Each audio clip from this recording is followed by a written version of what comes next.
that better? No panels. Are the panels on Twitch? Like on the channel page are gone? Hey AJ.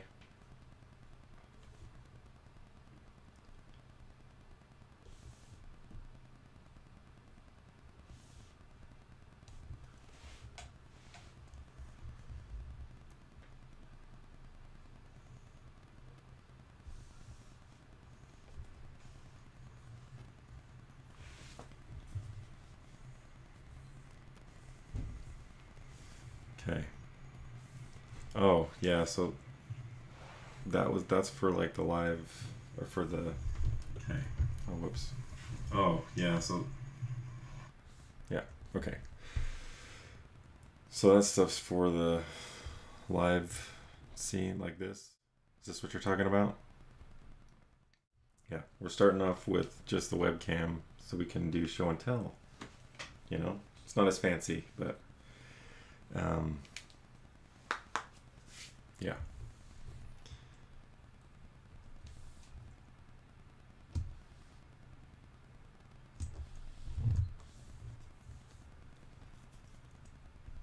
Okay. How many people we got? Should we wait for a few minutes to see who else shows up for show and tell?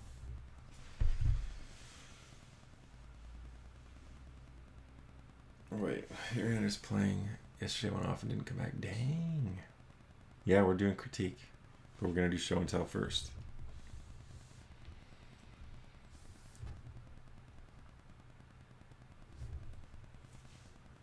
And today I'm gonna have to either stop around 11 or kids might be coming in and out around then, or 11:15 or so, because my wife has a dentist appointment. So again, hey Frika. How goes it? Yeah, we do need to wait for her for the review stuff. But how's everybody doing this morning? Or afternoon, evening, whatever it is for you?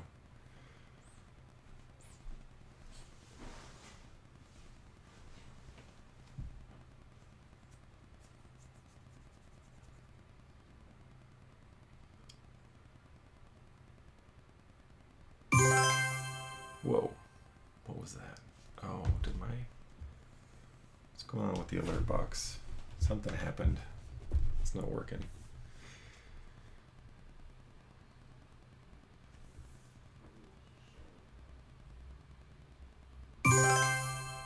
Should be working. Oh, it's because it's way underneath. There we go. Sorry, Ratnus Sagar. Thanks for liking the stream. Sorry, the alert didn't show up because I had it hidden underneath my webcam. Aindom, how's it going?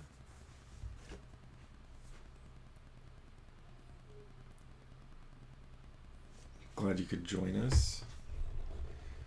All right, we're gonna go ahead and get started, I guess, with our show and tell portion of today. Let me shut the door real quick.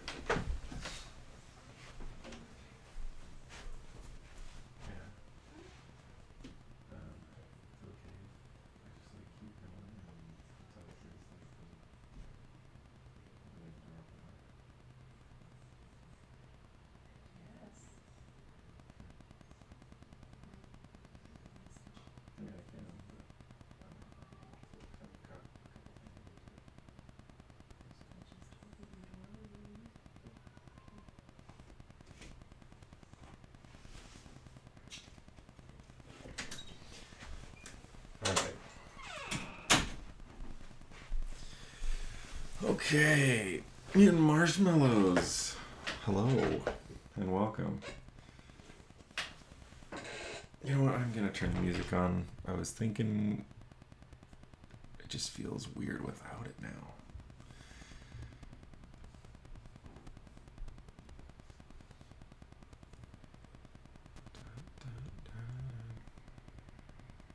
Okay. Luan Años. I'm well, how are you?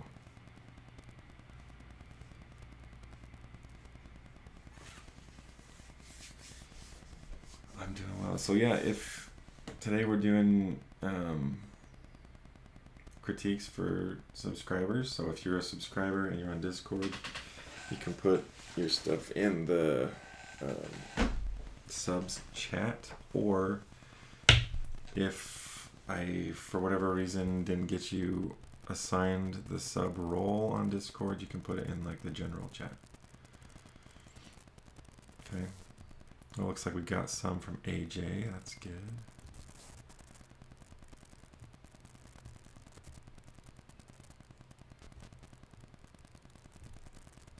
Just gonna open these real quick.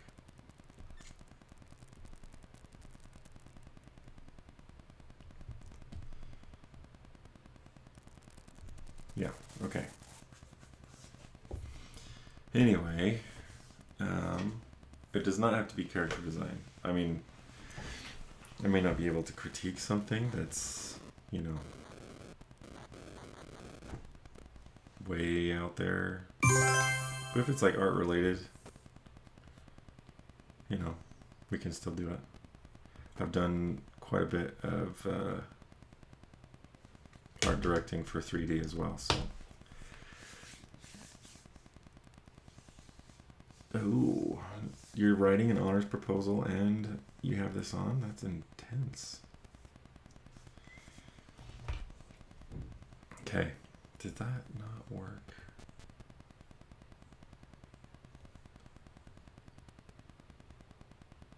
Whoop.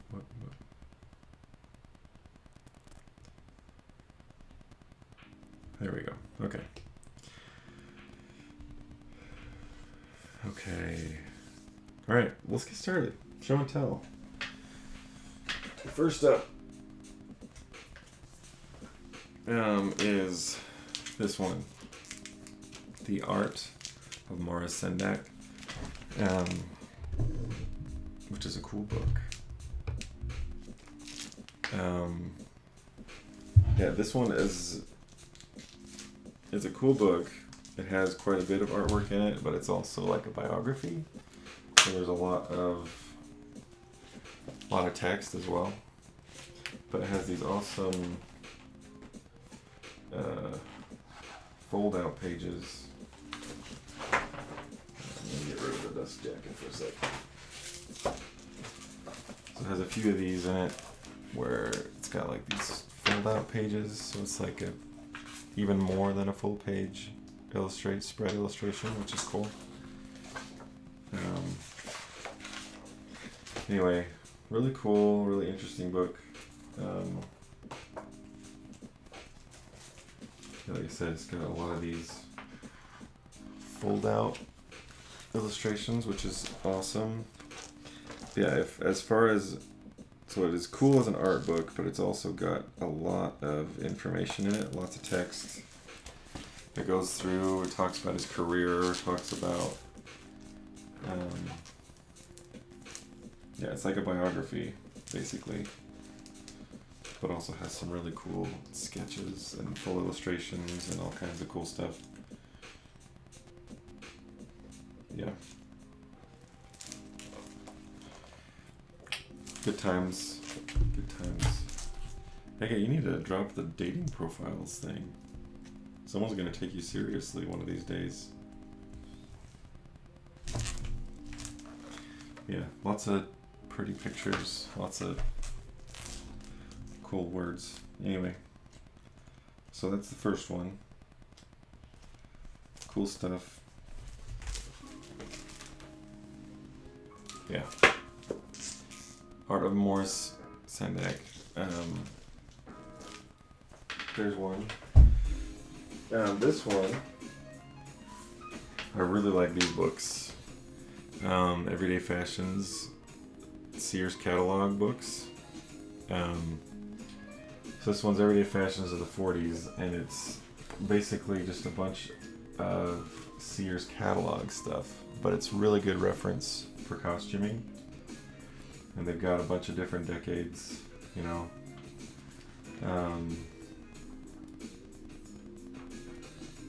These are super handy, especially if you've got like you're designing characters for a specific decade or period or whatever. These are awesome because it's like, this is Sears, so this is what the average person would wear, right? Anyway, these are awesome.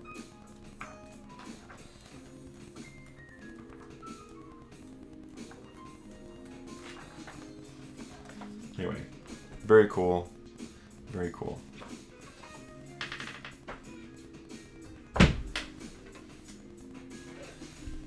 Alright, next, let's see. Let's see this one. This is a cool book. 1,100 Designs and Motifs from Historic Sources.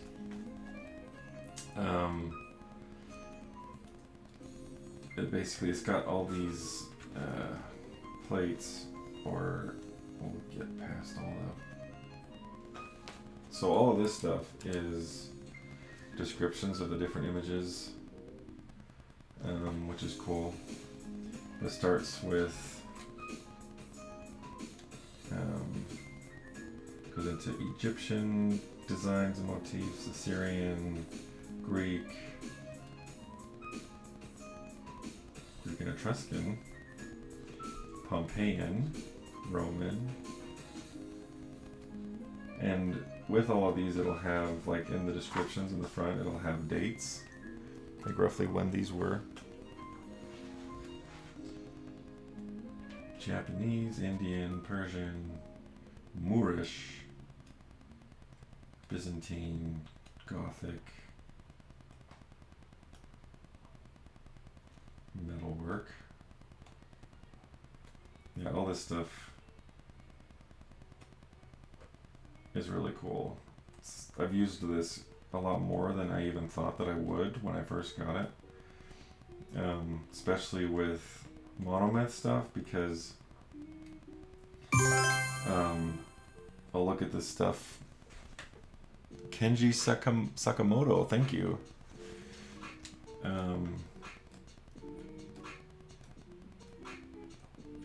So I'll use this stuff as inspiration for designing like fabrics, like patterns on textiles and stuff like that. It's a really, really cool book. Yeah, so there's that one. Next is this one, Animals, Real and Imagined by Tara Whitlatch. If you don't know who Tara Whitlatch is, I'm positive you've seen her work. So she designs creatures for films. So she did a lot of creatures for like Star Wars, Avatar, stuff like that. And this is one of her books. She's got several. She's really, really good at drawing animals and designing creatures and stuff. And it's all based, so here are the real animals, and then the rest of it is imaginary animals, and they're all based on, she uses real animals' anatomy for inspiration, right? But it's really, really, really cool stuff. I met her at the airport once. We were talking in the airport. One time I was like, Tara Whitlatch, hi. I'm a big fan. And we talked about art for a little bit. And I gave her one of my books. But anyway, lots of really, this is like invaluable stuff, right? Sketches, like this is sketchbook stuff. She's got horses and it's all annotated. I don't know if you can see that, but she's got notes next to everything. goes through and, you know, does like anatomical studies on horses and stuff. It's really cool. Really, really, really cool stuff. So I would highly recommend this one, especially if you're into drawing animals and or creatures.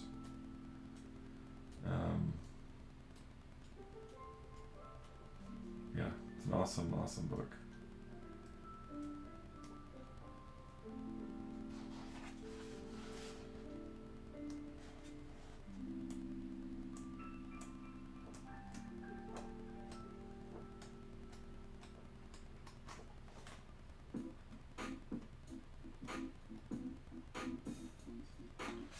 Anyway, so there's that one. What was the clothing design reference book name? So this one, it's called Everyday Fashions of the 40s. It's pictured in Sears catalogs. So if you just look up like Sears catalog, I mean, and I'll post all this stuff. Like these books, all the books you can find on Amazon, I'll have posted in the blacksmith, Amazon blacksmith thing on Twitch. And I'll post all these on Discord as well. So I've told you guys I don't generally buy a lot of Art of Movies books anymore. But back when I did buy them, this is one that I really, really like. The Art and Making of Paranorman. Because this book goes into all the really interesting stuff. So the puppet making, so they go through like the design process, boards, color scripts, and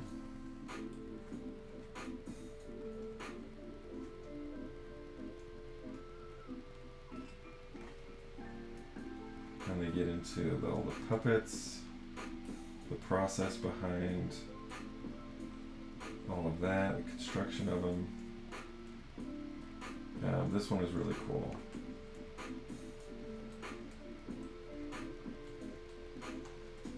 There are I feel like a lot of art of like animated film books or live action books anyway, aren't as full of gold as this one is, right? It's got a lot of really cool stuff.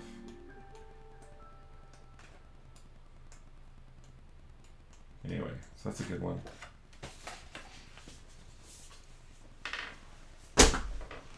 Okay, last one is this one. Hashtag Things That I Hear by Abner Geller.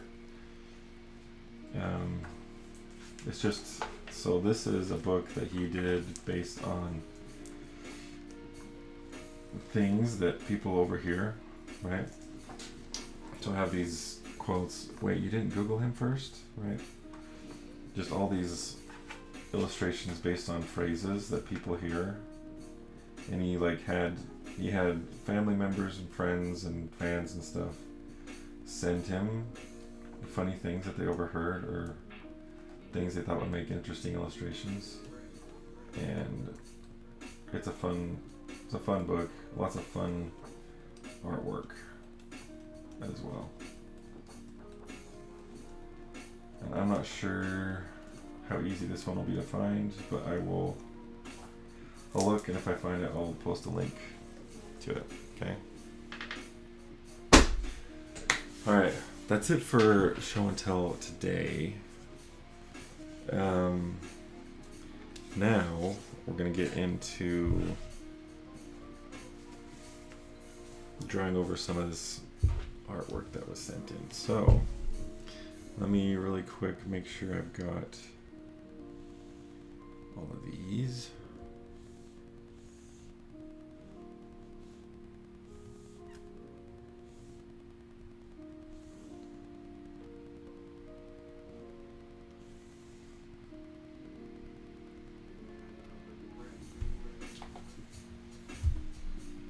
Logain, how's it going?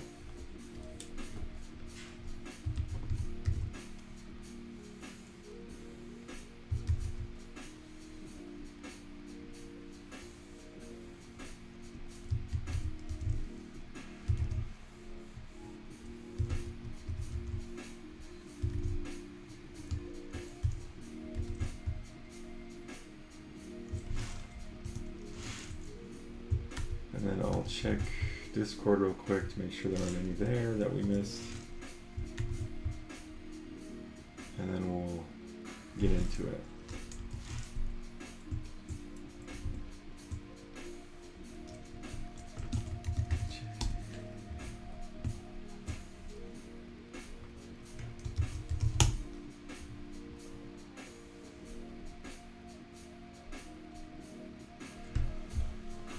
Okay, let's check Discord. Aha! There's one.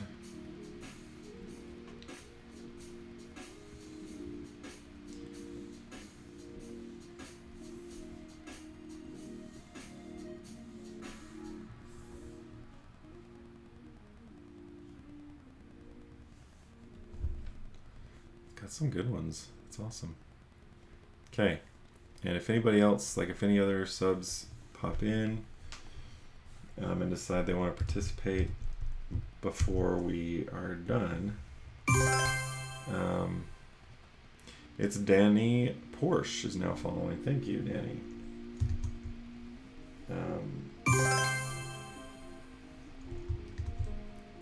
Brandon Mendoza, thanks for the like.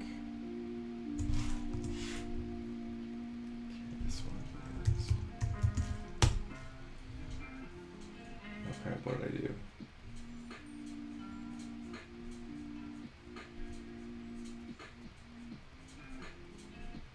Okay, I think we're ready.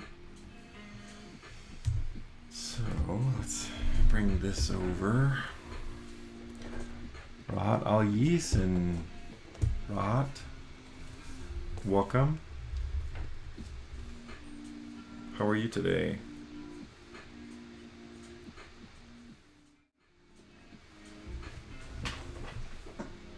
Okay, we're going to start with Egga's rendition of our Druid Girl.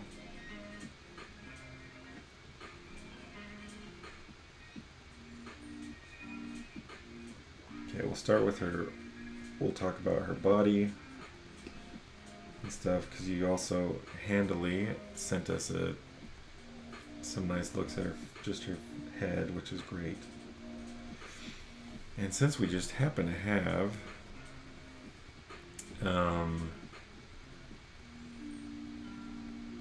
the design here that it's based on, I'll pull that up too.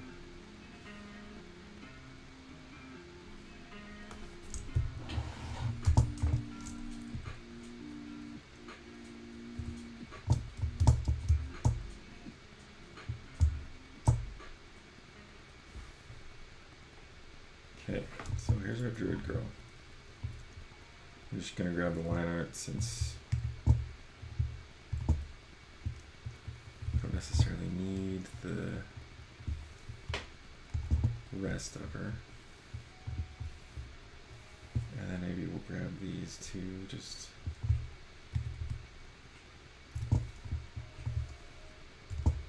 because we can. Okay. Oh, whoops. Wrong document. Okay.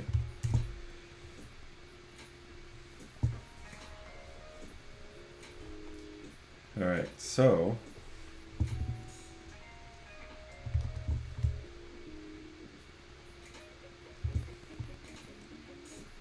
proportionally, I think things are pretty close. The goal here is to be true to the design, which I'm assuming it is. Things are pretty close. There are a couple of issues, I think, here. First one being, and we're not talking about her face or head, we're ignoring that for now, just looking at her body proportions. I think like her legs are looking good. I think the biggest issue I see is with her arms and hands. So her hands feel really small. If we're assuming she's a child, right? A kid. And so right now her hands are this big, right? Which if she's like around the age, she's around the age where she's starting to like preteen or early, you know, thinking like 11 or 12, right?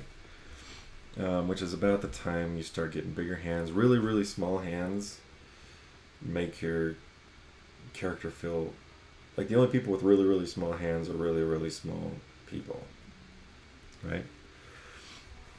So if you look at this, her hands, if we're like her fist is about this size, right? Which her fist is going to be about that size. It's about half the size it should be. So we need to make her hands a bit bigger.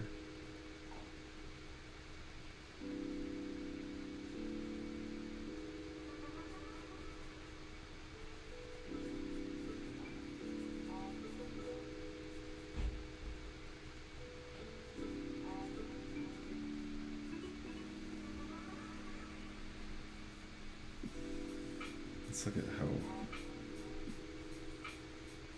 how long her arms are. Her arms are about that long.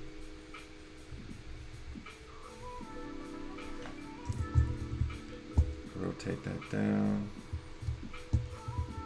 It's pretty good, I think. I think her arms are okay. I think she could probably use a little more shoulder. So right now she's proportioned kind of like her arm, just like her shoulder starts right at her neck almost. I think we can broaden that, bring her shoulder out just a little bit. Okay. So her arm will come out just a little bit more, I think.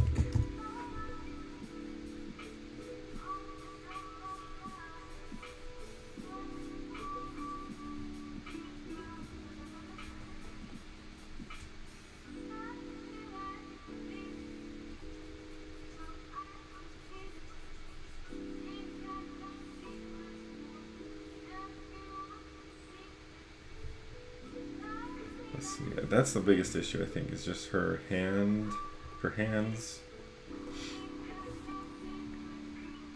feeling really small. Her feet are also feeling a little small.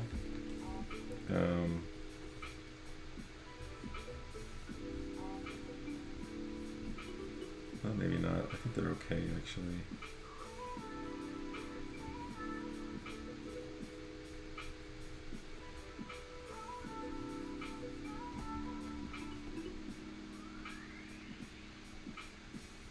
They just look really small from the front. And this is a barefoot character, so you're going to need to make sure her feet look really good, right? Her feet and her hands. So, I'm just going to do a quick sketch in here to kind of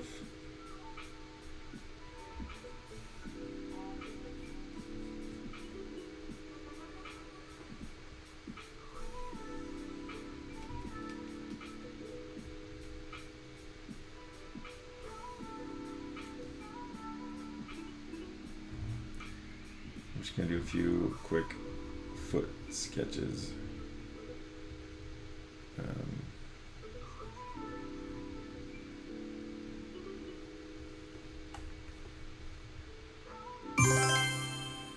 New follower Major, thank you. It needs to be nearly the same size. Talking about the hands? About the same size as the feet. Is that true? I mean, hands are smaller usually than feet, so maybe her feet do need to be a little bit. I mean, you might scale the feet up just a little bit. Yeah, actually, now that I'm looking at her whole body, I think her feet do need to be a bit bigger.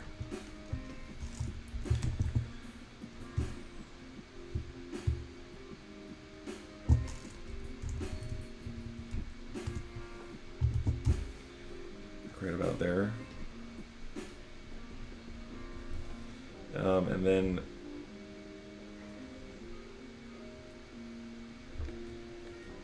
I mean, I think they're like, it's from a modeling standpoint, I think they're okay. I think the form, like, I'm just gonna draw over this one at the size it is.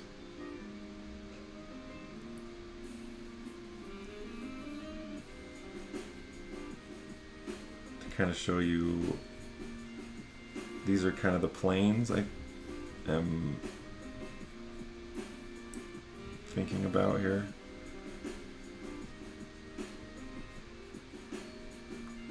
I think she could use, speaking as the designer, right? I wouldn't be this critical of it if it was your own design, but since I'm the one who designed the character,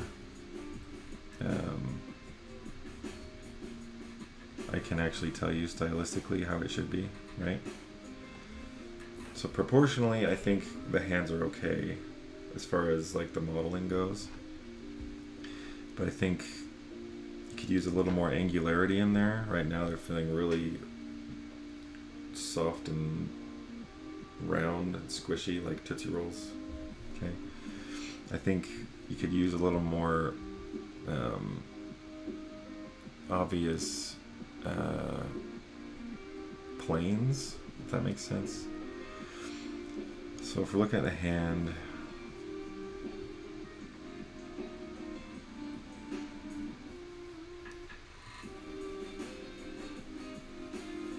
see, this is the hand here. I'll do it in perspective because I think it will be easier to tell what's going on.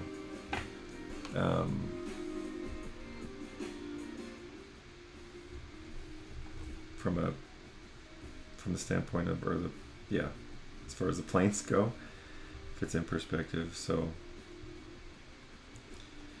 and this isn't necessarily what her hands should look like. I'm just thinking from like a shape language, form language standpoint.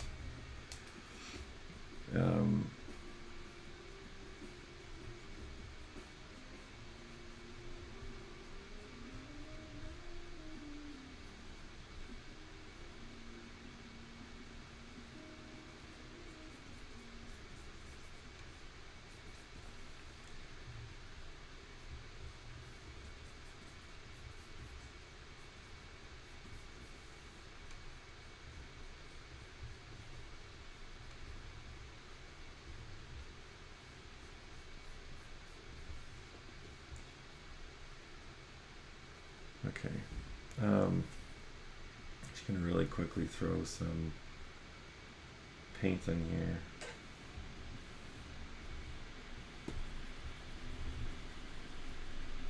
To show you what I'm talking about.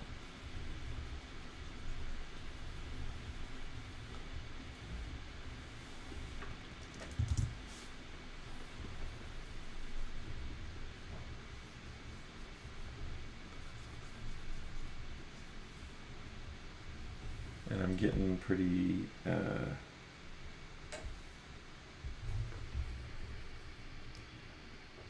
I want to be thorough with all these critiques, right? So that they can hopefully be as helpful as possible, which we can do because we don't have a ton of subscribers, right? We might get to the point where we have to cut back a bit on the feedback, but okay. So as far as the form goes, I'm thinking there need to be more obvious planar changes. So hopefully you know what I mean by that.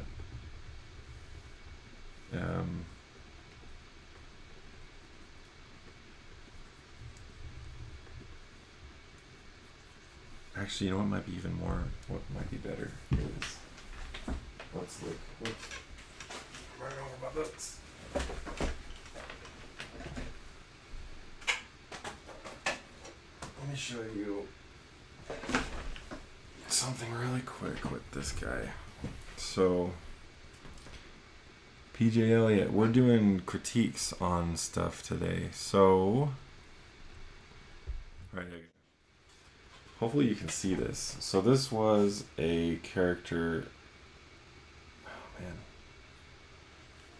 that I gave the same feedback to. I don't know if you can see this, but like the planar changes in his hands, it's still a fairly, oh man, this is so hard to navigate while I'm looking at it. That's out of focus too. Come on, camera. Can you autofocus for me, please? Anyway, so it's still, he's still got some like soft forms. It's not super angular, right?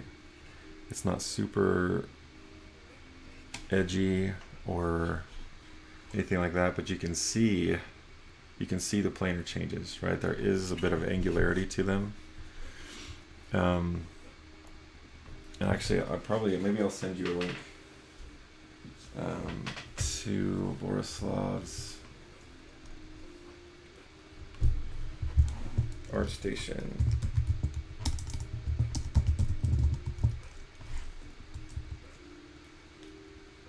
Because he's got this model on his ArtStation that you can look at.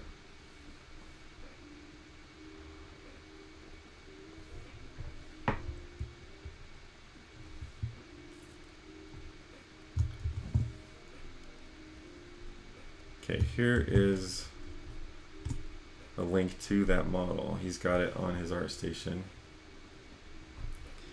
And there are a few, I don't know if there are any close-ups of his hands.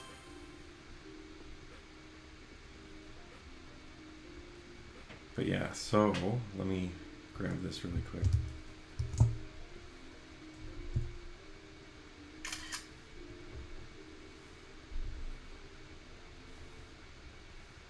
I wonder if you can drag this into the chat. Let me try it real quick.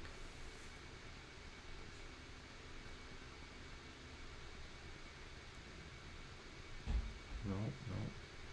Anyway, yeah, on that link, you should be able to find. He's got a good look at the hands on that character. That's what I'm thinking. Okay, she just needs, like right now, her fingers are like sausages, very round.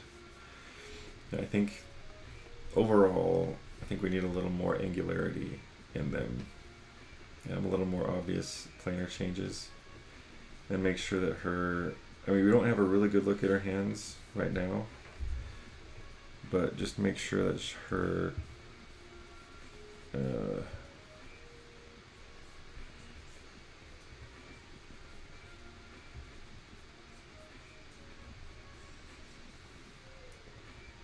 fingers aren't like this, you know what I mean? That they're not all the same length, that there's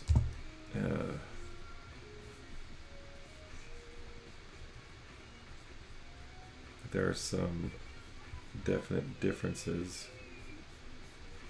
in the lengths of her fingers. Does that make sense? It's hard to tell right now. But yeah, just make sure that's the case. Anyway, but that's the big thing on this view of her, I think. I think her body looks pretty good. We might.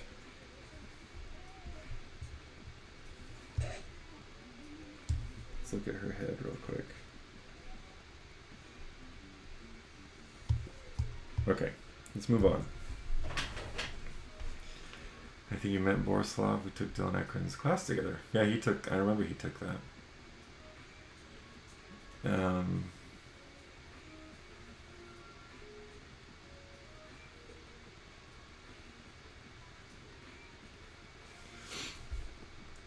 Yeah, Borislav's He's really good at what he does.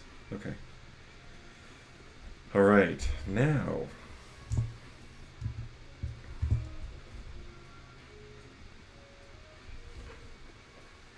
Okay. Looking at the face, and let's pull up our girl again. Okay, biggest critique here is with the size of her nose. Her nose just feels small to me. Her nose and her mouth probably are just scaled down a little. I think they could be scaled up a bit. Okay, so if we look at the profile here,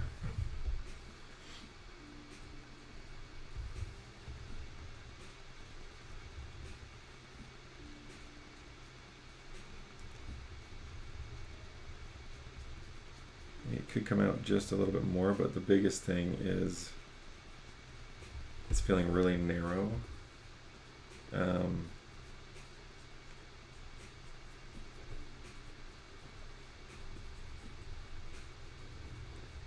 And again, it could be a little more angular. Makes sense? Actually, what I'm going to do, I'm going to just drag this.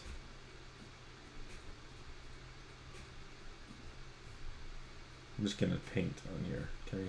And then we'll look at the difference.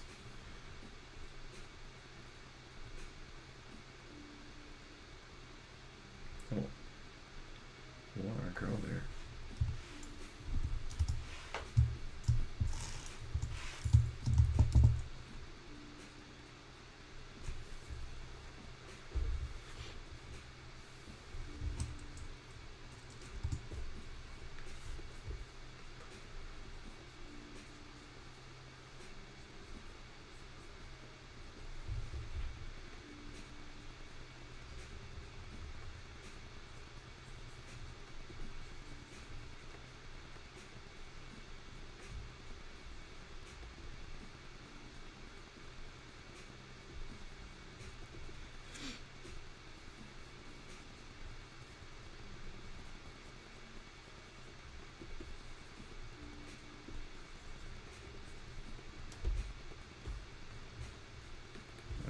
Weird.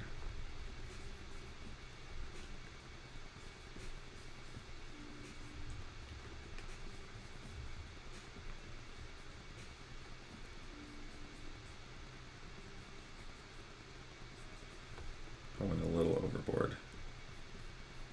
Let's dial it back just a little.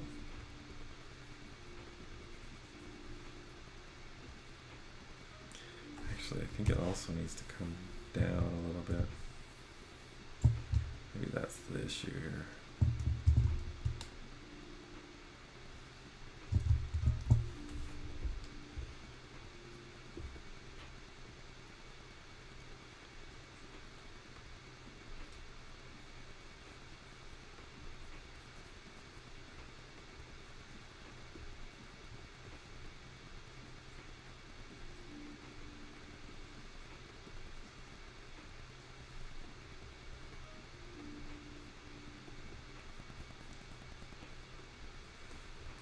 I'm gonna do this just so we can concentrate on form here and not have to worry about temperatures or anything like that.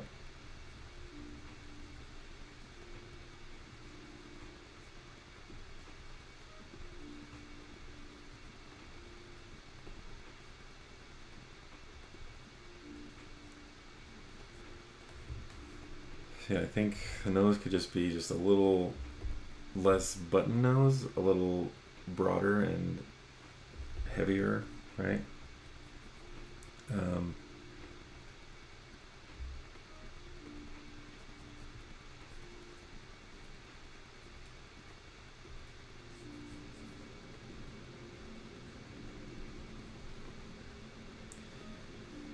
And then same with her mouth, it could be just a little wider. Oops.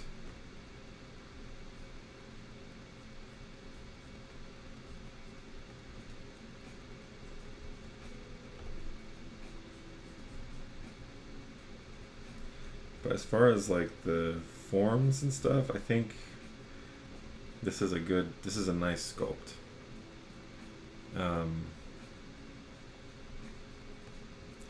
Really. If I was critiquing it based purely on like skill level and that sort of thing, I think you're doing really well. I think, especially for someone who's 14, this is exceptional, really. You've got a really good handle on. You got a really good handle on it. But we're talking specifically here. I'm thinking specifically about staying on model with this character, right? Since this is an adaptation of a character we've designed in stream, I think that's mostly what I'm critiquing here. I'm not critiquing the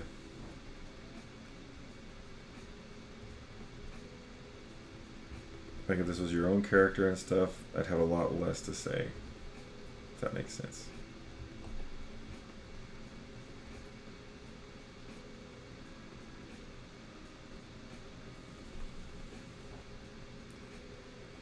So from the front, I think that's all that needs to be done right there. Okay. And I'll show you, like, the differences are they're fairly subtle. Right, in fact, I might have.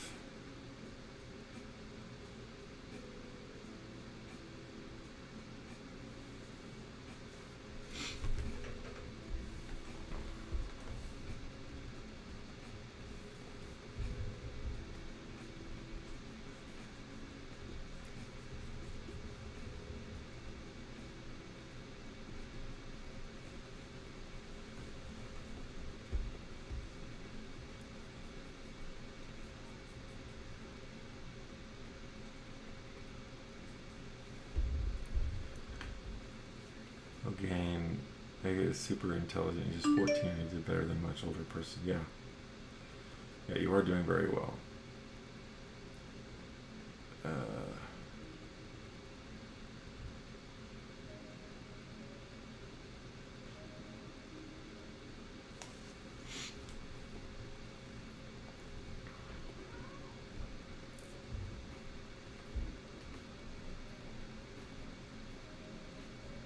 Yeah, it's easy to forget that you're 14. Looking at your work. Just don't stop doing it. So I have seen some people who are really talented, and then they just kind of lose their passion, or they, give up, or they don't maintain. Right, they stop progressing, and that's heartbreaking. So it would be really sad if you quit, if you stopped. So don't do that.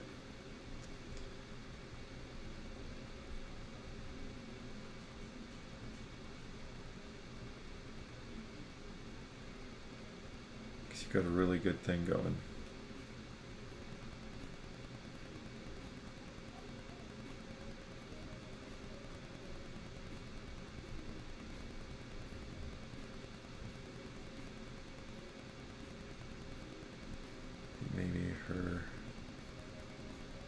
Extend this down just a little.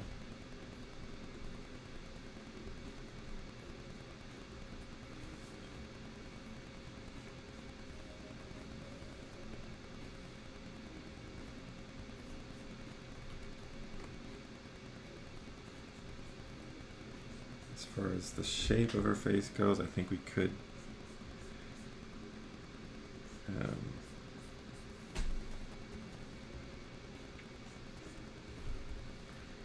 drop her cheeks down just a little bit more.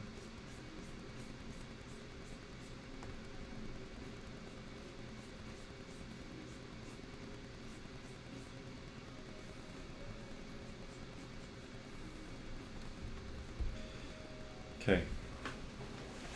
Now I'm gonna look at her profile really quick. And I realize we're spending quite a bit of time on this, but that's okay. Told my wife when she leaves to just prop the door open so that I can listen for the kids. So we'll have time to get through everybody's stuff.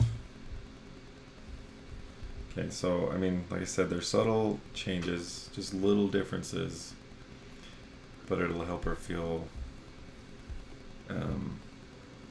more like the design, right? Using topology reference. Oh, you're talking to A.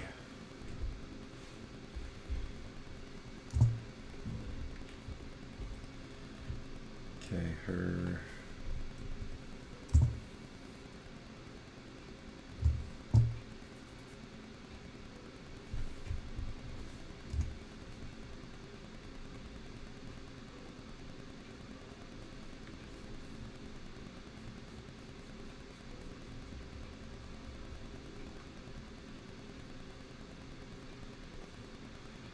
Again, just a little more angular, and then I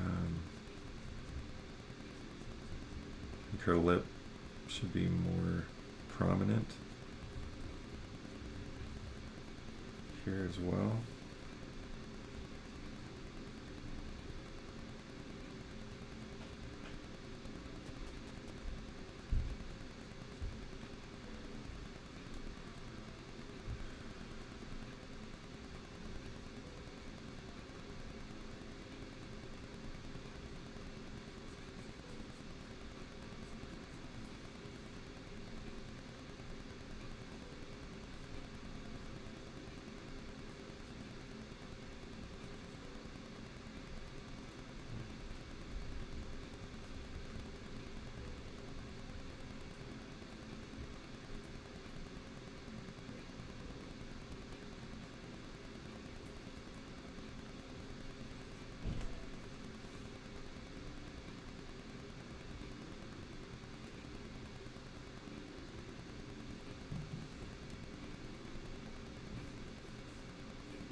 Yeah, her profile just needs a little more stuff right here, right? It needs just a little more of this.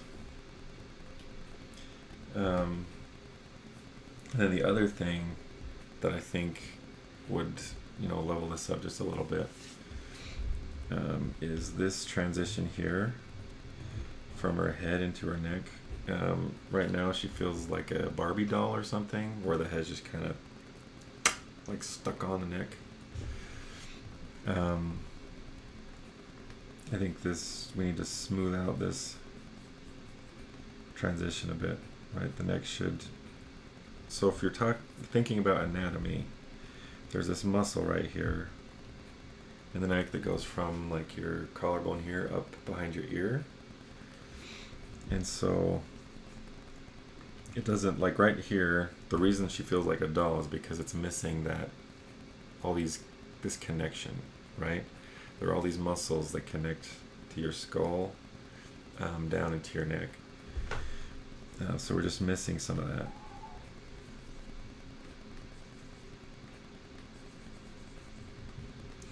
And that doesn't mean you have to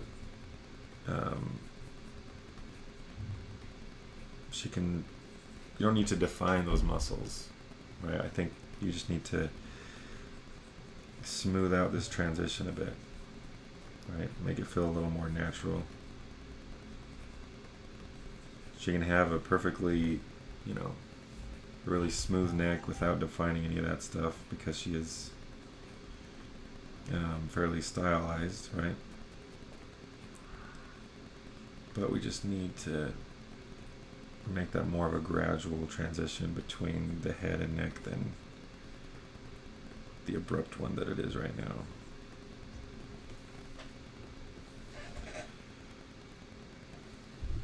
Okay. Like I said, the changes are all just to bring her, like the only changes I think are, I would have given you feedback I would have given you regardless is probably like the hands and feet, and that transition from like the neck into the head. Okay.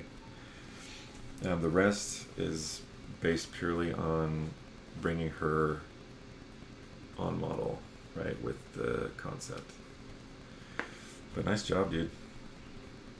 She really is looking great. I'm excited to see what you do with like the robot arm and the jacket and all that stuff. Let me just make sure. I think one other suggestion I would make is to mess with her hair a little bit.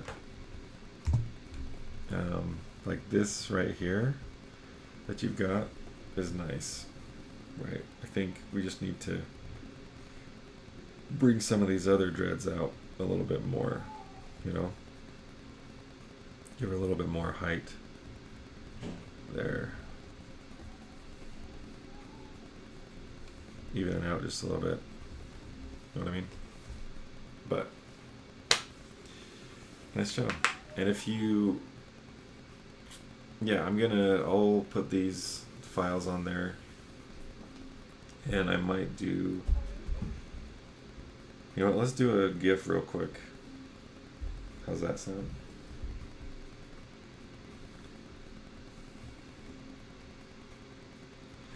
This is what I would do for my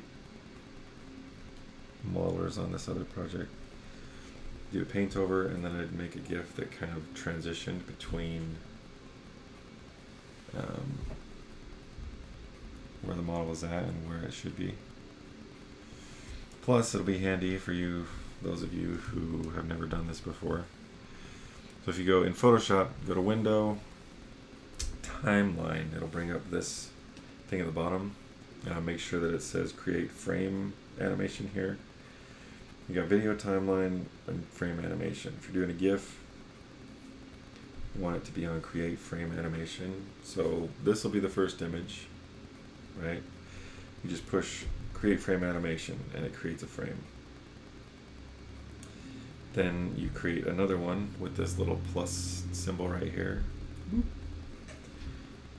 And I'm going to turn this layer on, bring it down to like 25%. And then make another one. Bump it up to 50%. Create another one.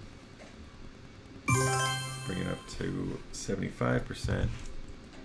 Marcos Rosas, thank you for liking us.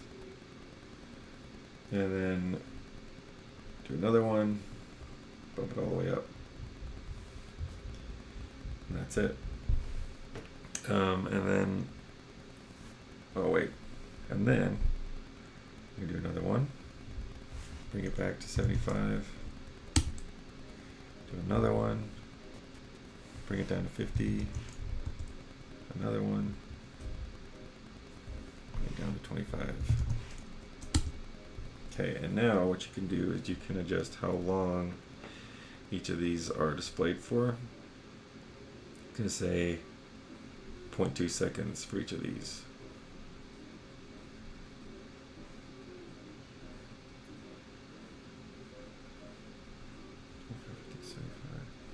And then we'll do a full second on each of these actually. 0.2, 0.2, 0.2. Then you can push play to preview the GIF. Right. And it goes through and shows like the difference, like the change between forms. Anyway, and then to export it, you go up here, File, Export, Save for Web, and then this window pops up, which a lot of this stuff, I don't know what it does. I just push Save. And it saves it as a GIF. So I'm going to put Ega. Boom. Boom. And then it's got our GIF saved, hopefully.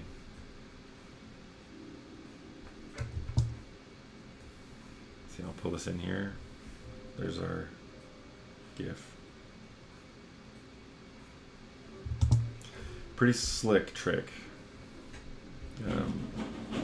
And that's, by the way, also how you can animate in Photoshop. All right. Let's turn this off. All right, Aga, there's yours. Cosmic Cat, you're next. Okay. It's a fun character. Let's take a look here.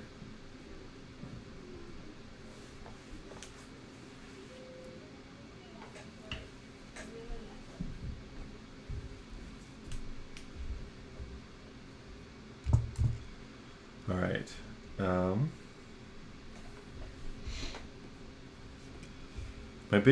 I think the biggest bit of feedback here is with, I would say she could use a little more gesture in her pose. Let's see. Ugh. Man. I need to set up some of you guys as mods. Don't worry.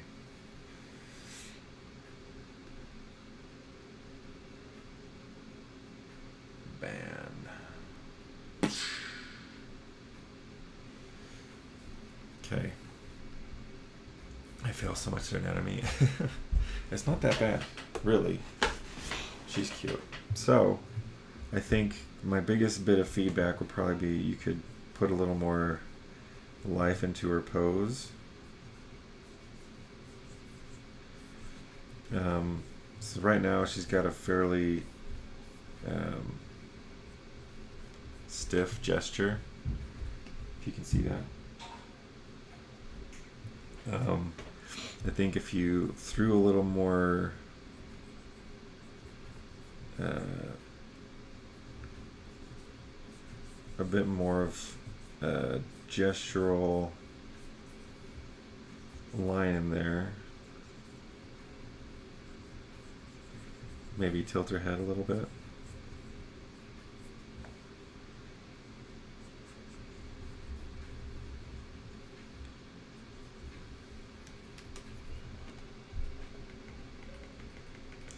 It would make her feel a lot.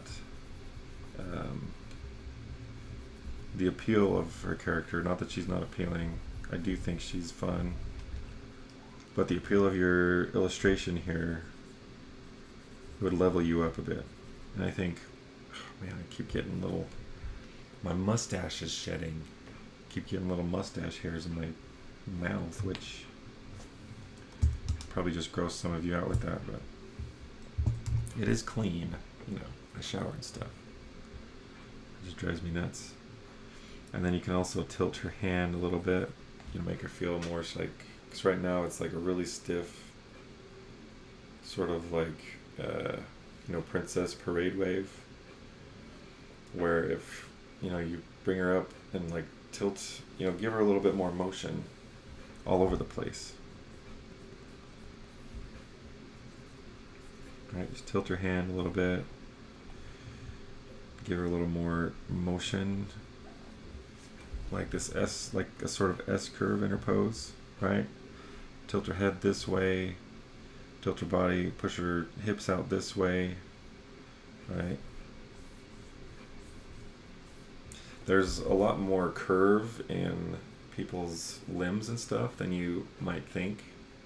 So, like if you look at someone's pelvis, like a skeleton, right? This isn't, you know, anatomically correct by any means, but your bones do this sort of thing.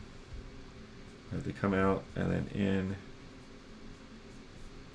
and then your like bones and your shins are curved, right? There's a lot of curve and stuff in your bones, and so, like most people think, oh, you got your pelvis, right, and then you've got your legs, which is not the case, right? Your legs have a lot more, you know, curve to them than you might think.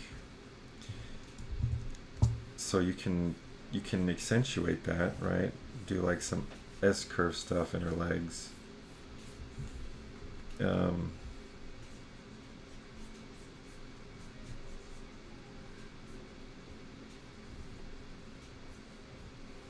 that'll also help, you know, loosen her up and liven her up just a little bit. That's something that I think will help, you know, lift this up a bit. And then the other thing is, if you're going to indicate folds,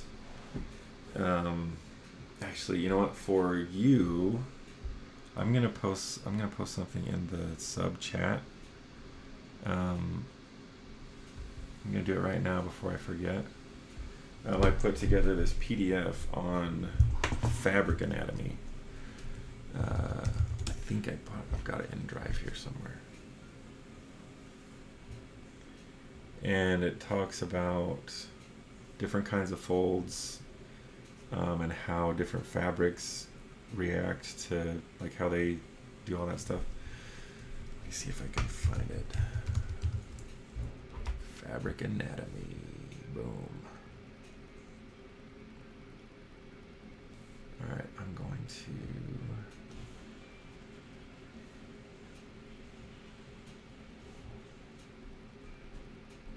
post a link to this in the sub chat.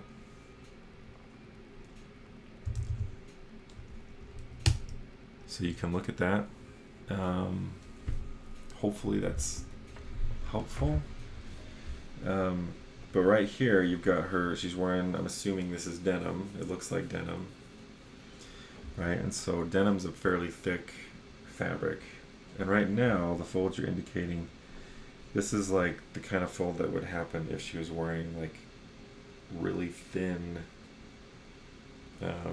like gossamer or silk or something, right? With denim, she's going to get more bunchy sort of folds. They're not going to hang that much, right? And the folds aren't going to be that close together. You're going to get a bit of a different sort of fold there. And then if you're going to indicate folds there, you should probably have them in other places as well, right? So in her shirt,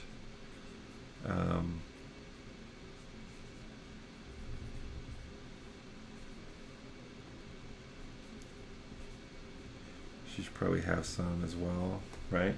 But if you're, so like the biggest thing is just to be consistent, right? So if you're not, like, you're not indicating any folds in her shirt, right? You're not indicating folds here, it's just here. And so either don't indicate them at all, or just be consistent with where you put them, right? Yeah. Other than that, I think, okay, her hand does feel a little small. I think it could be a little bit bigger. And you've got, like, stylistically, it feels a little out of place with the rest of her. Right? It feels a little simplified, a little more simplified than the rest of her. You can still have the sort of oval, like rounded fingertips and stuff, but they should be in proportion, right?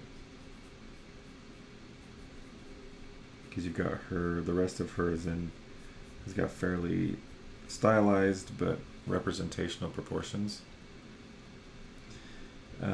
And so her hand just needs to match that. Okay. And then you've got a weird thing going on here.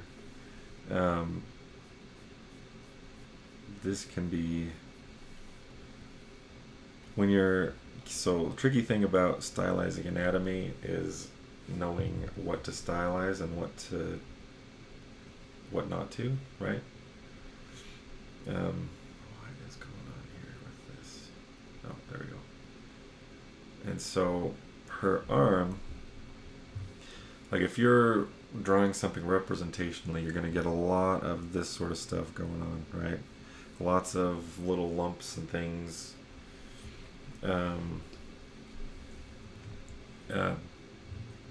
But when you're stylizing anatomy, like you've got here,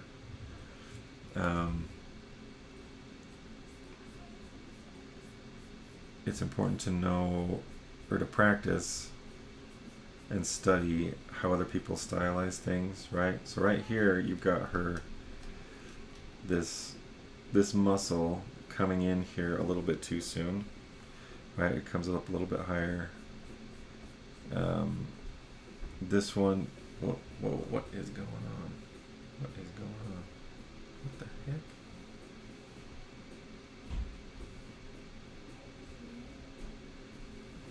I thought I turned that off. I don't know what's going on. Hold on. Okay. What the what? Okay. Same thing. You've got this muscle kind of coming in here a little bit too early. It needs to come up just a little bit higher. And then this, where her wrist is, you don't get. You've got this muscle kind of dipping in right here, which doesn't happen. Those muscles are so thin, especially on someone that doesn't have like a ton of muscle packed in there, right? These muscles start out like thicker up in here, and then they taper down to almost nothing by the time they get to your wrist, and they turn into like ligaments and things. So you just get a curve there. You don't get any sort of dip, right, or indentation there. You do get it on this side a little bit, just because her hand is coming down like that. The forms in her arms just need to be simplified a little bit more. Other than that, I think she's fun. I think she's cool. I think it's a fun style. Main things are like consistency with style and anatomy, right? Does that make sense? Anyway. Okay. Do you have any questions about any of this stuff?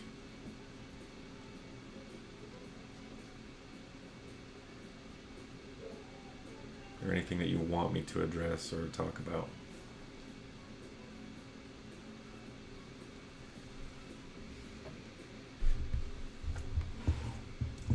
Okay, cool.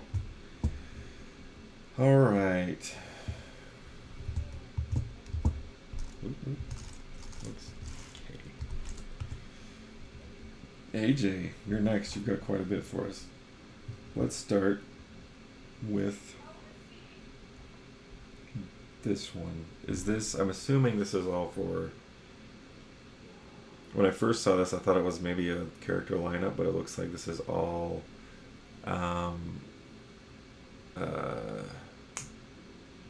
explorations for the same character, right? AJ, you're here, right? I don't want to do this if you're not around.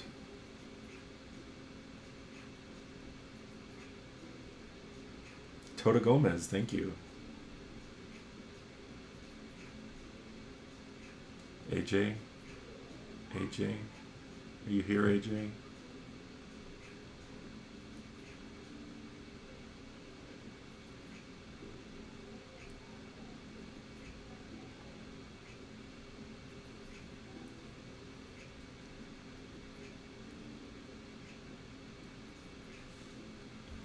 Maybe we'll, oh, sweet.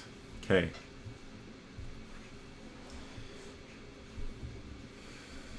Okay, so tell us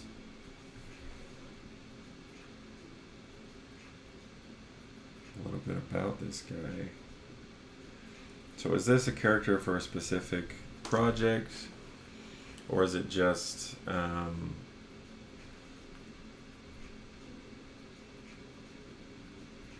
Is it just, exploring ideas? Do you have a specific story or idea for this character, or what?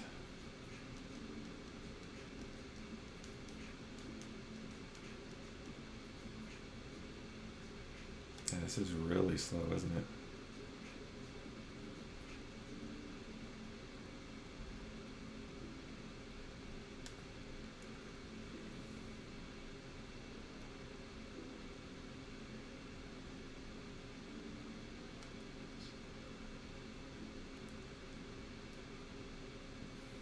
While the chat's catching up, let's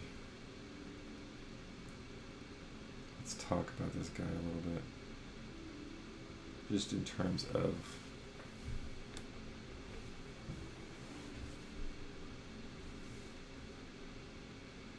art principles and such. Oh, you'll put a small no on Discord. Let's look.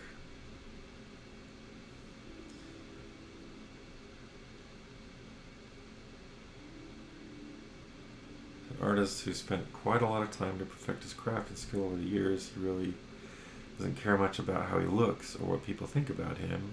He finds all of his joy and happiness in his art. He doesn't have any love interest in the beginning until later on at the end. Okay. Cool. Cool. All right.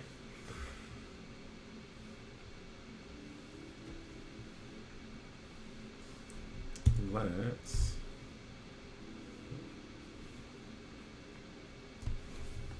Alright, let's talk about this guy. So, here are your initial explorations. Fun. I like that you're exploring a couple different body types and shapes and stuff.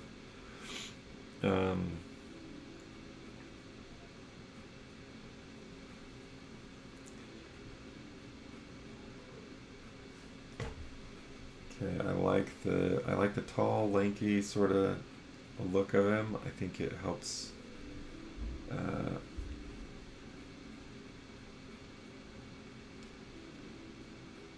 Like a tall, lanky sort of character makes him feel like he doesn't spend time at the gym, right? So that's working for you. Maybe he doesn't spend a lot of time eating, right? It's like he doesn't spend a lot of time concerned with his body, right? Which is consistent with what you said, so that's good. As far as his outfit, his costuming goes, I think. Excuse me. I like the bearded look. Generally speaking, you think about someone who doesn't spend a lot of time maintaining or grooming themselves, right? You think big bushy beard, right? Someone who just doesn't shave, doesn't trim, right? Isn't concerned with their appearance, which is what I'm getting with this guy here.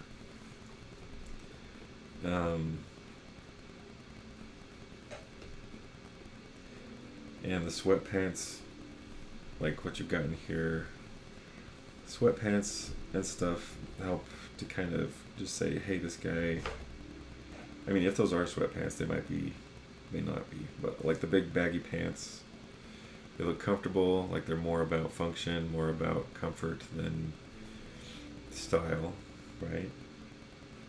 So that works.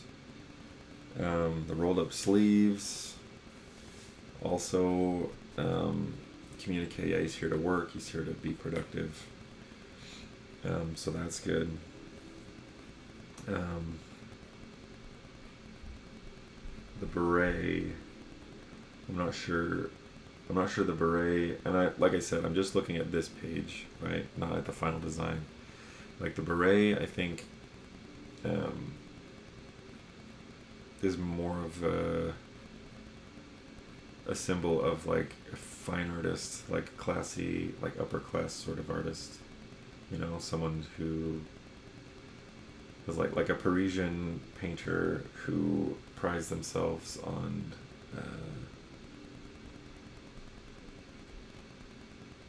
who cares about how they look, right? And beret's kind of like almost like a status symbol of sorts, right? So they care about what society thinks and what other people are. That's the sort of, regardless of, I'm sure there are artists out there who don't care about what people think or how they look or whatever, who wear berets, right? But from a communication standpoint, as a designer, you're trying to communicate things, right?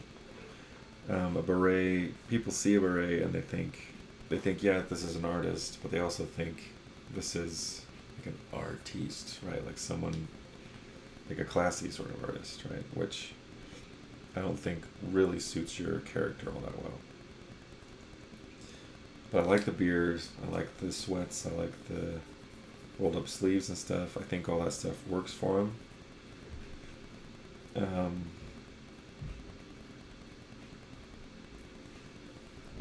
assuming this is your final design since it's all cleaned up and stuff. I kind of miss the sweatpants, but I do think the skinny jeans or the skinnier pants fit better with the apron.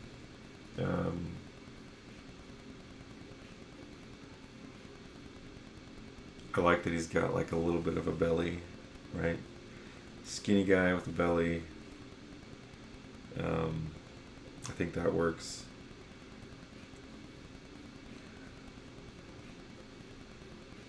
I'm wondering if maybe, I'm just gonna mess around here for a second.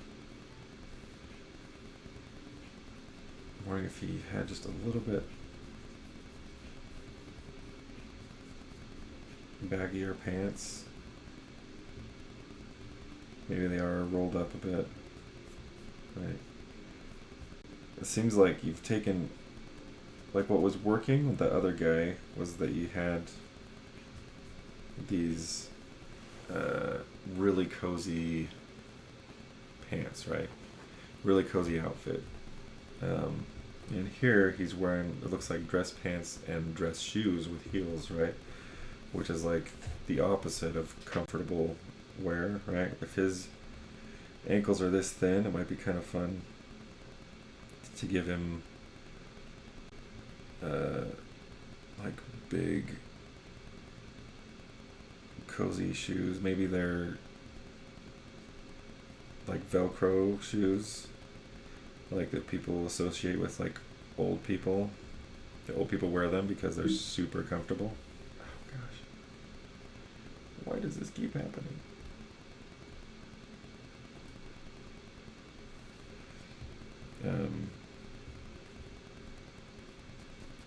Or like slippers or slip-on shoes or something like that. Why? I'm not. Okay. I'm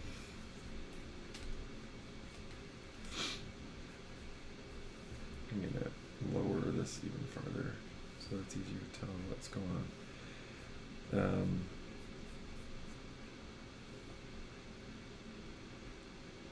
I think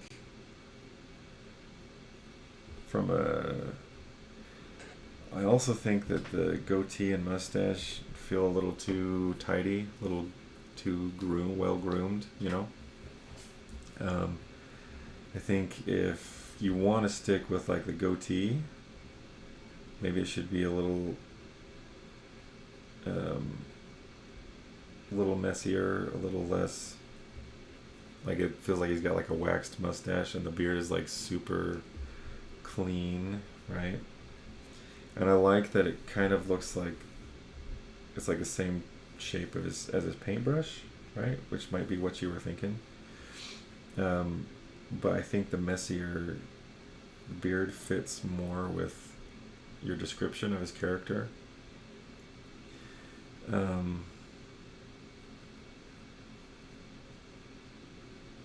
Same with this. I think the really this paisley sort of paintbrush shape. I think it's an interesting idea, but I think just a little more mess in his hair and stuff would help communicate your idea better, right? Communicate what you're trying to say. It's more important to tell people about your character and who they are than it is to sneak in little references to paintbrushes or, you know, whatever else. And then maybe he's like me and he can't really grow a full beard. It's really, but he's got a little bit of scruff there, you know.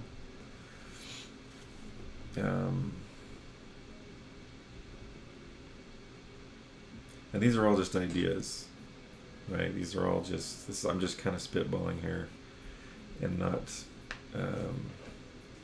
You don't have to take any of this.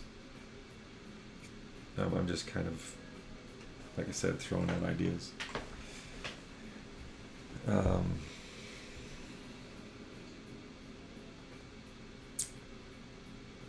As far as like really critiquing this,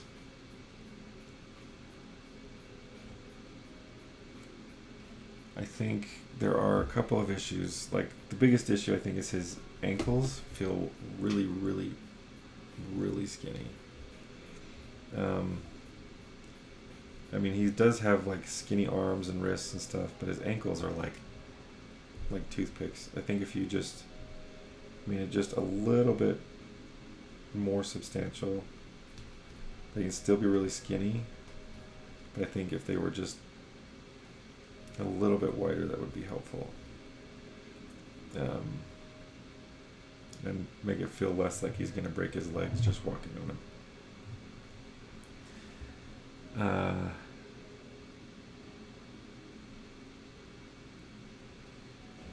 But yeah, like I said, this stuff here, I like the laid back,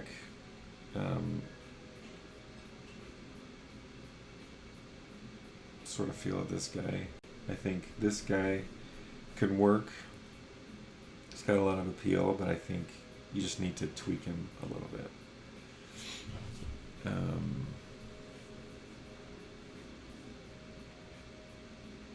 And it might be more effective too if instead of like a dress shirt, it looks like he's wearing like a button-up shirt. If you really want him to feel like he's like he doesn't care about his appearance or whatever, maybe give him like a cardigan or something, right? Over like a t-shirt.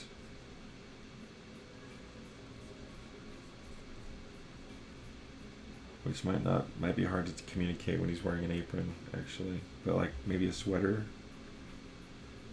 If you want the rolled up sleeves, maybe make it a sweater instead of a button-up shirt, just because a sweater feels more, maybe it's got holes in it or something. Right? Maybe it's his painting sweater and it's old and cozy and he's attached to it type deal. Anyway, do you have any questions or anything you want me specifically to talk about or address?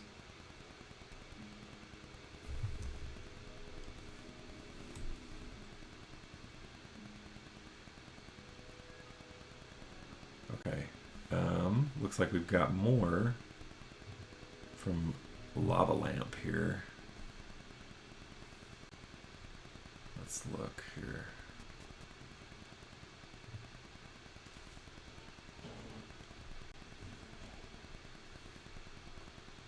And while we're looking at this,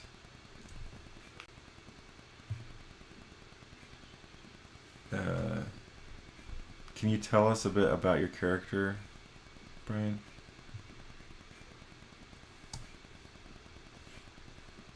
So that we know what we're looking at.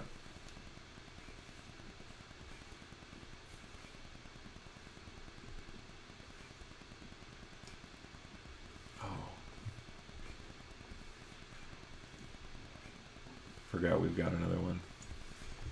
Okay, Brian, never mind. We'll look at this one. Okay. Freaking, this is cool.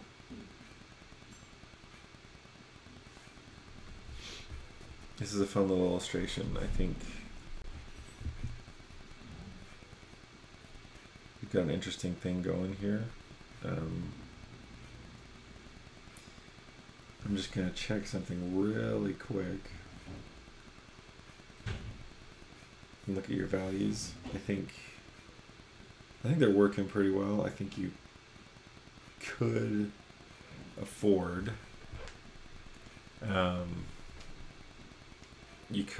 to probably, well,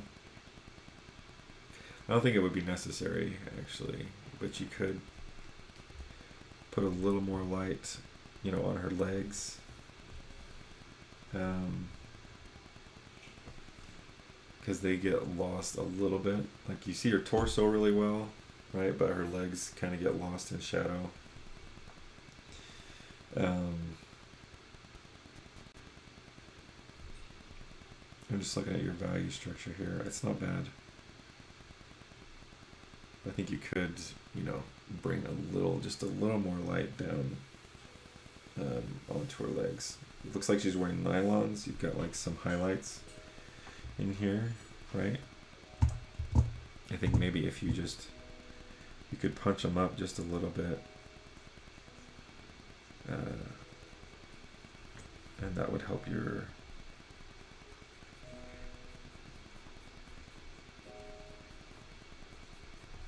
legs stand out just a little bit more.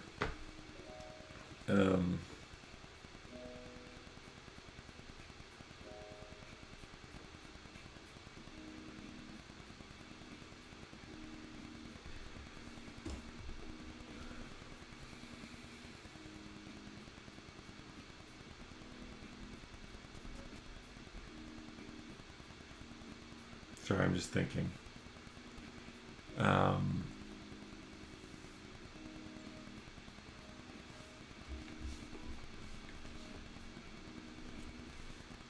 I really like the blue hair. Okay, I like the blue hair. I think you could spread that blue around just a little bit.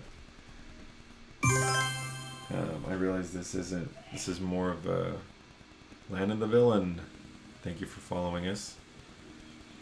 This is a more, what's like tonal piece than impressionistic, right? There's not a lot of really intense colors in there, right? Things are a little more muted and neutral, which works fine. I just think this blue is so cool. I kind of want to see more of it. You know what I mean?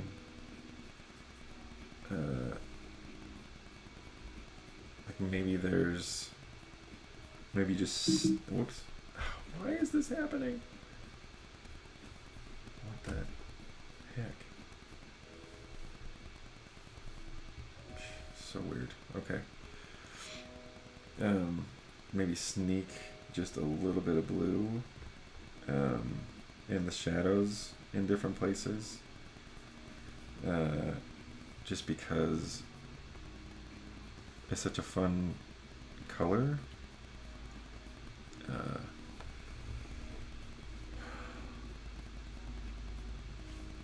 And then maybe the light that's coming in on her, I'm assuming. I mean, you could cheat it a little bit and sneak a little bit of rim light on her shorts. Her legs, that's the biggest thing I think, is her legs are just getting a little bit lost.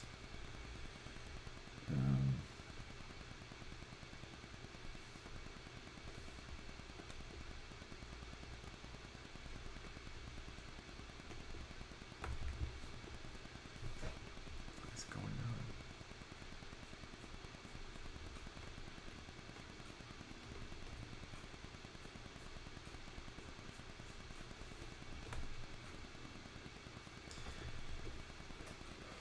And then I'm wondering about, let's see. I'm wondering about crop you've got here. I mean, you've got like a good amount of environment in there, which is great. But I think there's not enough detail in the environment to really necessitate that much of it, if that makes sense. So I think things like if you added like a sign on the door, right? I'm assuming this is a coffee shop or something. New follower, thank you. Like there could be a sign on the door. There could be more texture on the walls. You know, I mean, there's like pamphlets or something flying around. I don't know if those are important at all. Like if this is part of a story or something.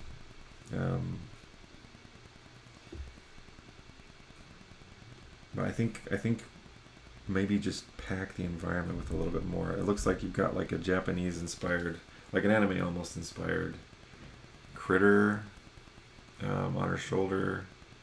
And the thing about a lot of anime is that it's super detail oriented, right? You've got a lot of, especially in the environments, that have just tons and tons of cool information and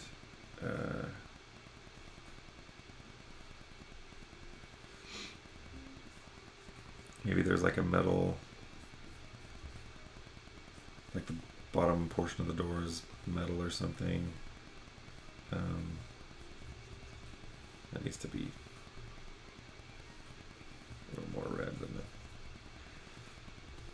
Anyway, I think it just needs a little more information, a little more stuff mixed in there to justify that much environment. Because the environment, like your values, I think are working pretty well. Your composition is working well. Your character's working well.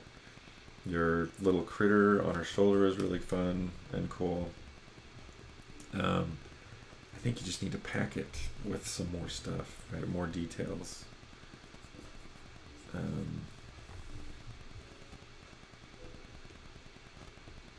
Oh, one other thing that I missed here. I think her foot is a little out of perspective. This needs to be adjusted just a little bit.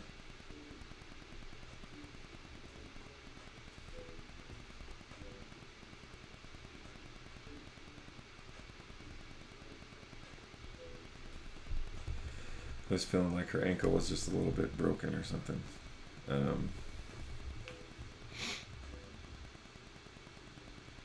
I think you might need to bring in a little more. Like you've got this like really hard edges and really soft edges and not a whole lot of anything in between. Right? So you got these nice crisp edges here, right? Which is great because that's defining your character. And you've got these really, why is this happening? These really hard, crisp edges here. But then you've got these really soft edges. I think maybe we just need some more transitional sort of stuff, or like maybe a better balance between everything. Maybe her cast shadow. I mean, if this was a representational drawing, her cast shadow would be a little harder edged. A lot harder edged, actually, especially right next to her, like right next to her feet. Be a lot more hard edged. I don't know what is going on here.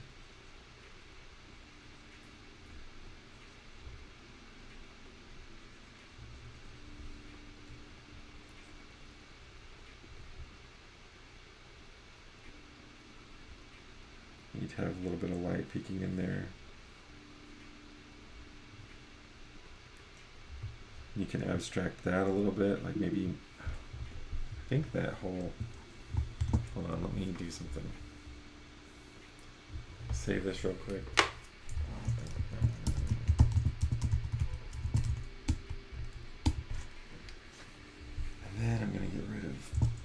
this, because I think that's throwing us off a bit. And then I'll save it again.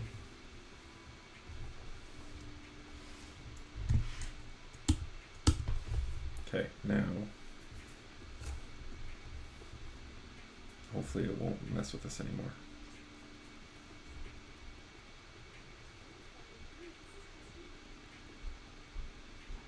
Anyway, is this making sense for you guys? Is this helpful at all?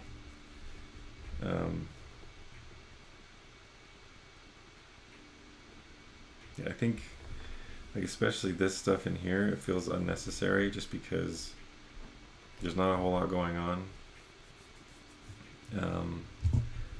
Like if we were to crop a lot of this stuff out,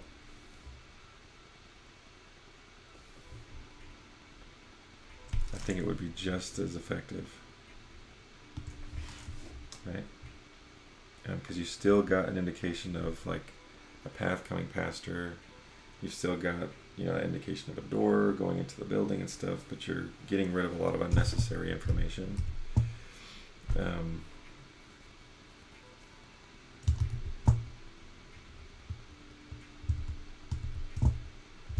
So again, kind of like what they get, like lots of small little tweaks, I think, could just kind of lift the whole piece.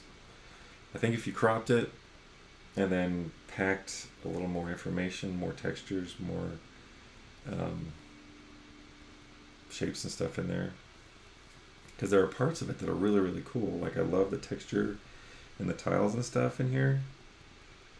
That is really cool, and like the little differences in value, the light that's coming in on there, that's awesome. Your character feels really good, but then you lose some of that appeal when you come up into like the building and stuff.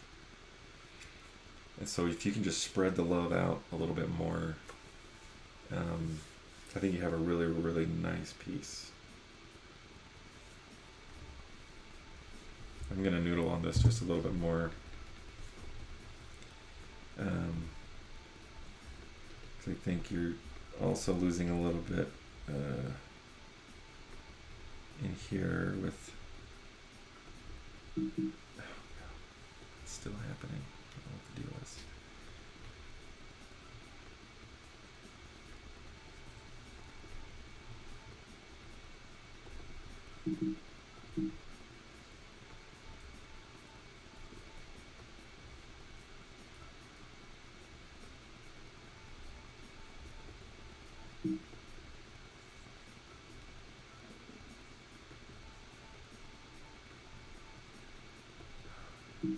Why? What is going on? My remote thing just hates me today. It keeps getting stuck on things or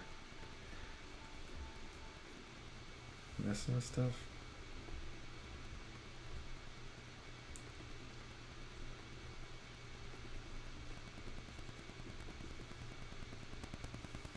Sorry, I apologize if you don't want me to go this much into it.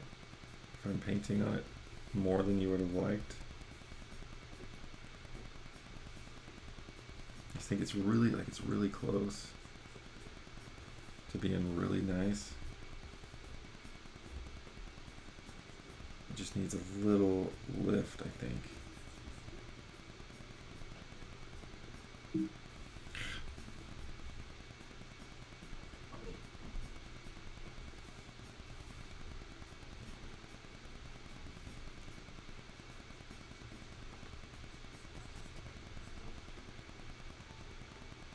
Anyway, I'll let you mess with it, but yeah, like I said, it's really, really close to being really, really nice. It just needs just a little bit more. You know what I mean? Okay. And I'll send these to everybody. Now, let's pull in some of Brian's stuff. Did I get all this? Got that one. Got that one. Got that one. Okay. All right, Brian. What I am sure of is that I want to tell stories through illumination. As you say, if my environment has more information, I can choose what part of that information I want to show in my story through light, right? Try to draw conclusions with what you tell me. Yeah. Storytelling and like being able to convey information and communicate, I think, is a really important thing. So, Lava Lamp, tell us about your character as I pull him in here. You can do it in the chat or you can do it on Discord, whichever you prefer.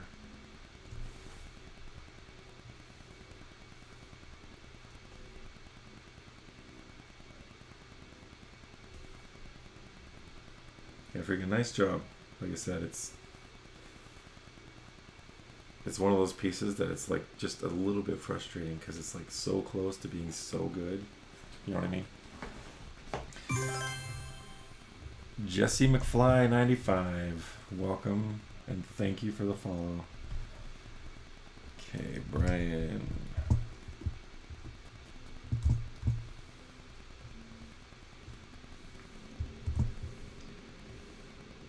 We've already got him on there. I think we've already got that on there too, don't we? Alright, well, I think all we really need is this one.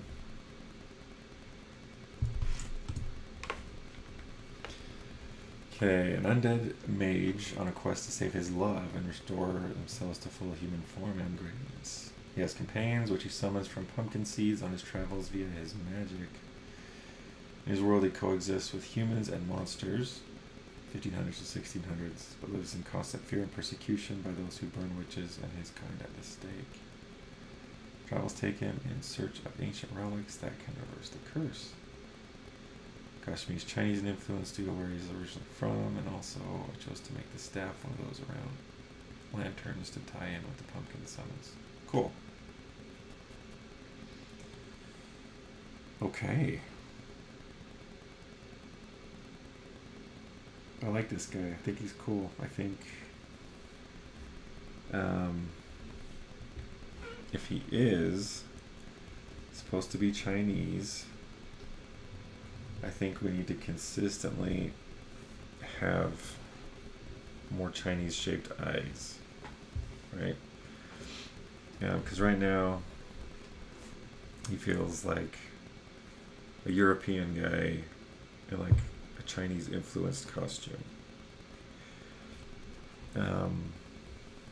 Like when he's got his eyes closed, I like that you've got him tilted, you know? But I think if when they're open, they need to be feel more Chinese, you know? Especially since he's obviously got eyelids, right? So that is one little bit of critique, I guess. This guy's fun though. I really like him. I think he's cool. I think if we're looking at the old design here,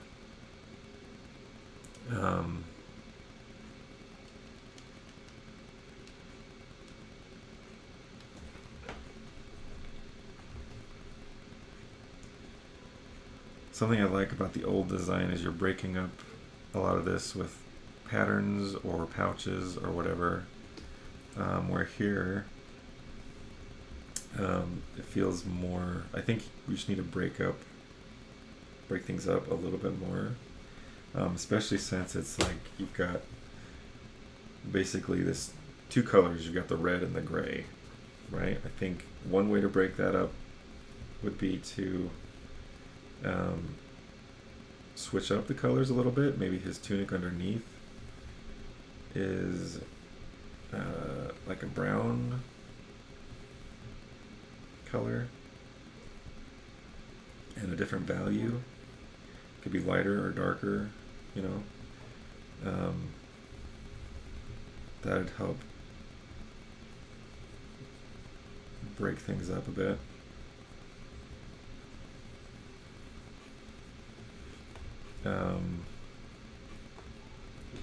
I'm assuming this is like, you want this to be like for animation, like assuming the reason you simplified it is you're thinking like 2D animation maybe. In which case, simplification is good, but I think you'd need to, like I said, if you just change the color of the tunic, I think you'd be fine. But the fact that there was so much gray, it just needed to be switched up a little bit.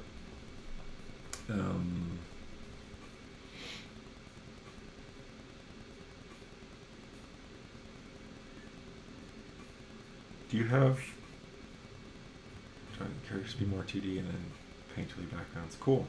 Very cool. Do you have a reference for this hat thing? I know I've seen stuff that's kind of like this, right? But the ones I've seen, it's more like there's a thing on top with stuff hanging down.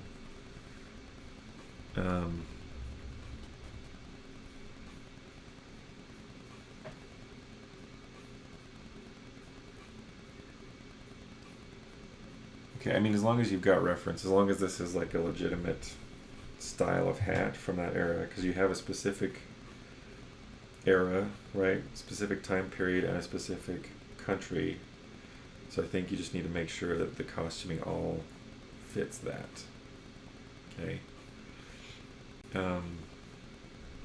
Because I just had never seen a hat exactly like that. So, and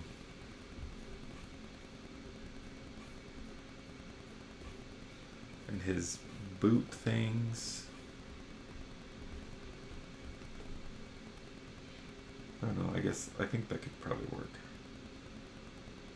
They just look a bit like socks, especially with the... I mean, I've seen socks almost exactly like this. You know what I mean? And the fact that it's like skin tight, just it makes it feel like socks.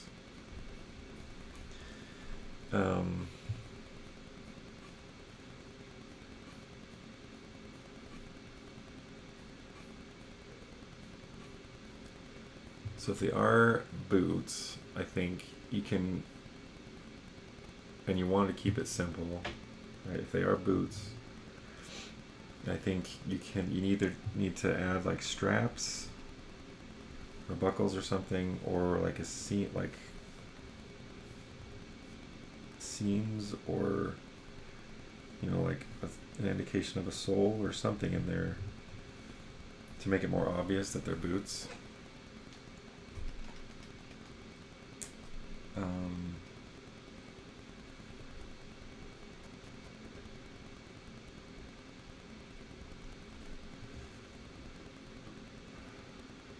The lamp is interesting.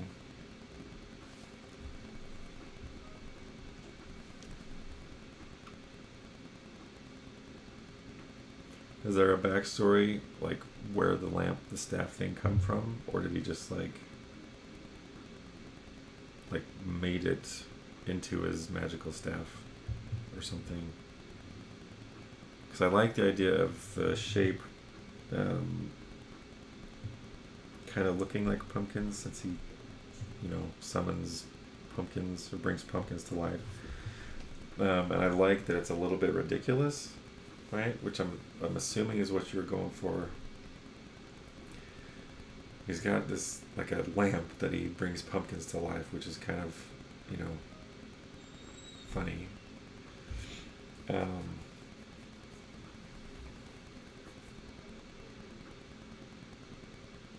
But I mean, the only thing connecting his staff to what he does is the fact that it's orange and circular, right? Which looks kind of like a pumpkin, but it isn't a pumpkin, right? I don't think there's a strong enough connection there to justify it, if that makes sense. If it's meant to look like a pumpkin, it should look like a pumpkin, the fact that it's a lamp makes me think there should be some, and the fact, like in this one you can tell it's a lamp, right? This one, it's missing like the tassels and stuff, which would help it feel more like a lamp. But the fact that it is a lamp,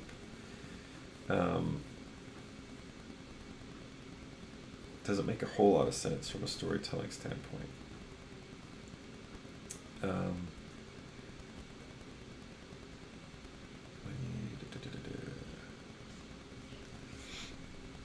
So if you want him to, if he's summoning pumpkins or like bringing pumpkins to life, and you want some sort of connection between him and the fact that, is it pumpkins exclusively that he brings to life? Because if it's pumpkins exclusively, then maybe pumpkins should be more of, like, he should have like pumpkin motif, something in his costuming and his staff, you know. So right now you've got like 3 different things going on. You've got his costume, which is just like, you got this traditional, which is just like a regular, you know, regular clothes, right? And then you've got the staff, which is a lamp on a stick, and then you've got the pumpkins, right? Which feel like 3 very separate things. And I think to bring them together, you need to either, I think I would get rid of the lamp, and maybe design a new staff. I like in here how tall it is. I like that you've got the big bulbous sort of shape. I would probably, if you're doing a staff with that kind of shape, it works as a lamp. Like, if you excuse what I said before and forget about the pumpkins and everything, the reason that shape works as it is because lamps are paper, right? If this was like a carved staff and you had like a wooden pumpkin on the end, it wouldn't work because it'd be too heavy. So what I might do is, maybe you've got, and this is just an idea, but if you want to keep this shape and you want it to feel more appropriate, like pumpkin-like, maybe have it made out of wood or something, and there are like branches that curve up in a sort of pumpkin-like shape, and maybe, I mean, there's some sort of source of magic that's kind of cradled inside, if that makes sense. And you could even have the branches kind of make a sort of face, you know. I don't know. I would mess around with that a little bit more. Try to make it, attach it more to the theme that you got going. I think a really important part of storytelling is deciding on a theme, right? Whether that's with a story, like theme of Wizard of Oz is often when people are looking for something, it's something that they already have, right? So you've got Scarecrow with the brains, Tin Man with the heart, you know, anyway. So there's like this central theme that they stick to.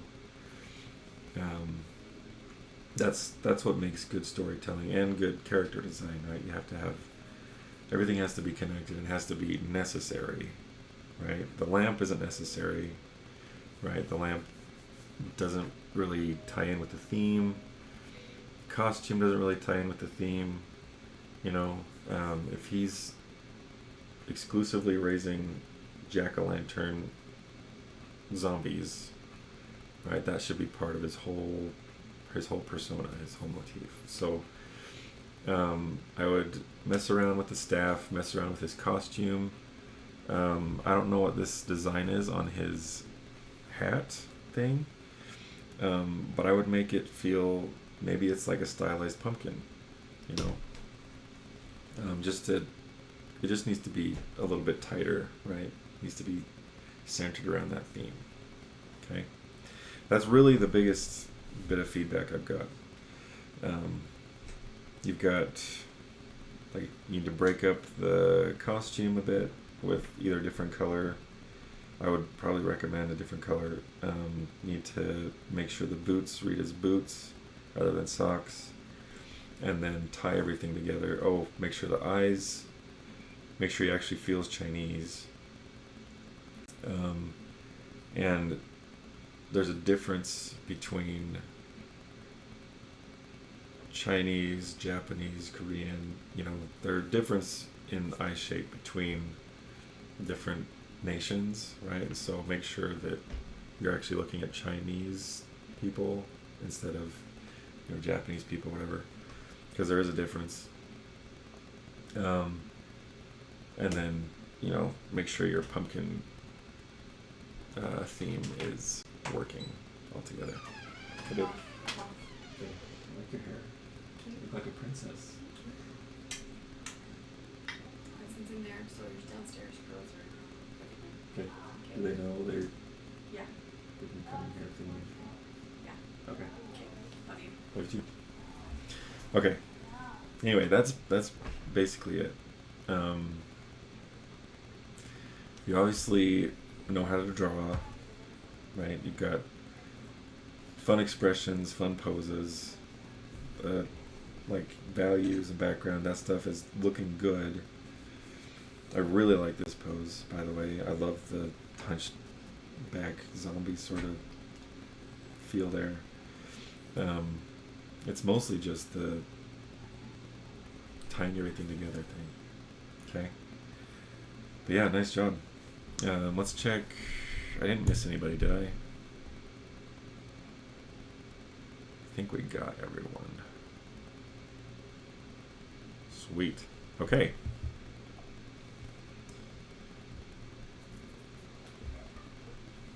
I'm going to save that. I'll take some screenshots real quick.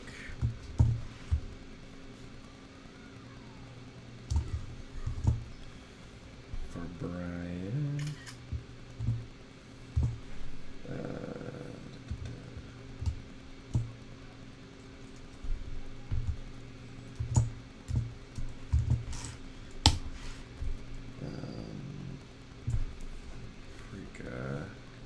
I'm gonna do a screenshot, like a cropped one. Oops. What is happening? Oh my goodness. Actually, I'm gonna crop this and then just save it like that so we don't.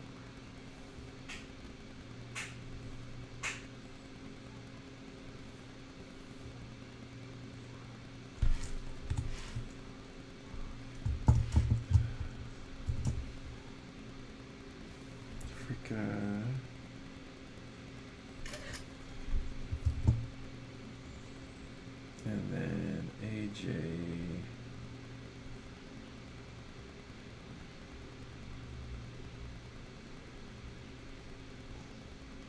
Or this opacity again.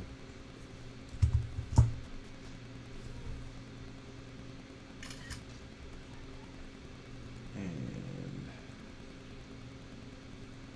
what's going on here?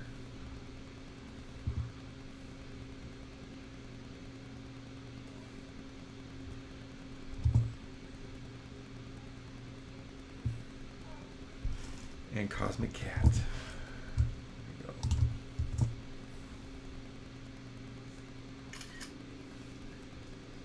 we go. Egga, I've already got yours.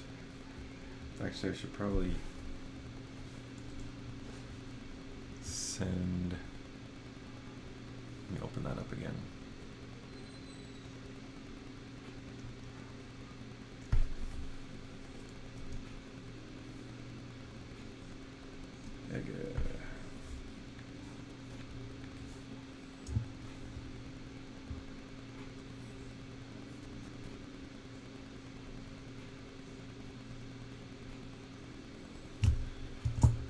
Screen grab here. Boom. We have a little bit of feedback here. Boom. I think that was it, right? Okay. Okay.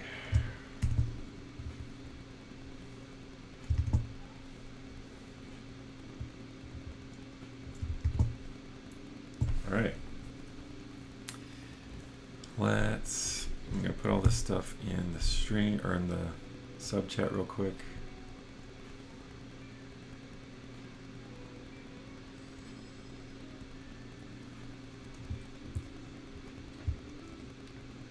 Screenshots, and it is, whoops, GIF, boom.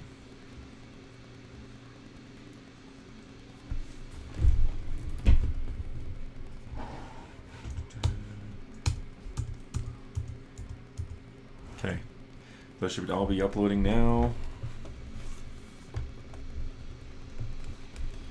All right.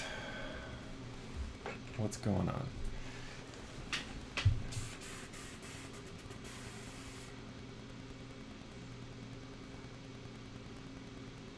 Feedback is making me think about my character's design. Thanks for taking the time. You're welcome, GG. Hey, I'm glad it's helpful.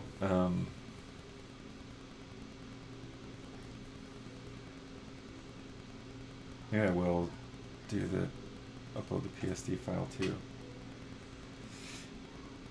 Oh, Ega, you and your weird stuff.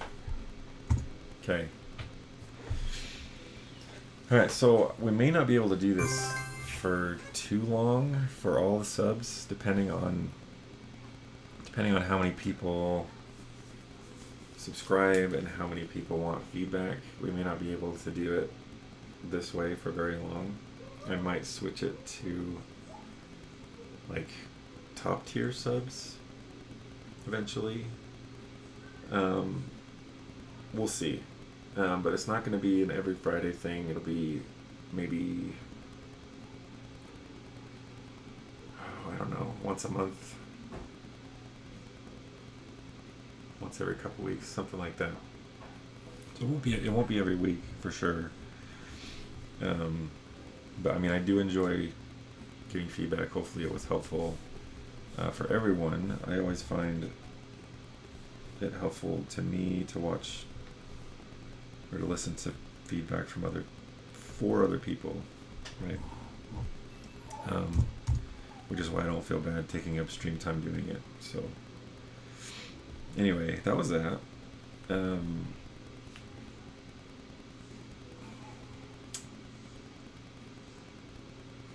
Let's see.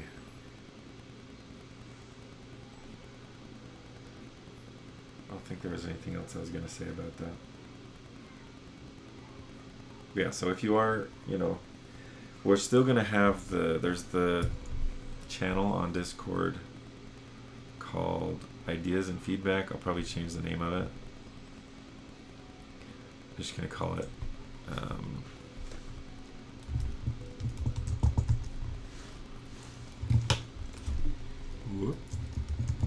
Give me feedback.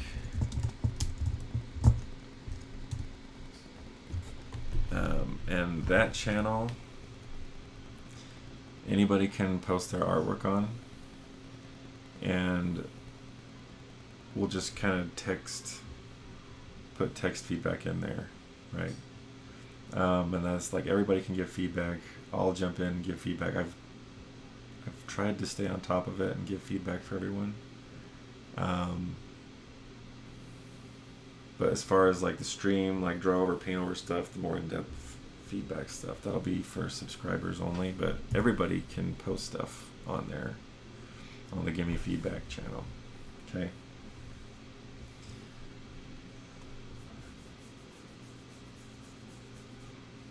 Okay. All right. I mean, is anybody tempted by the voice, like the voice channel on there? Like while we're streaming, I've got it on right now for any subscribers. If you want to just talk to me, I can hear it, and just rather than typing it in, that's fine. Put that in there just in case anybody wanted to do it that way. So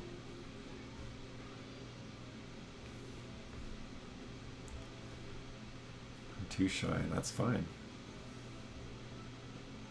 That is totally fine.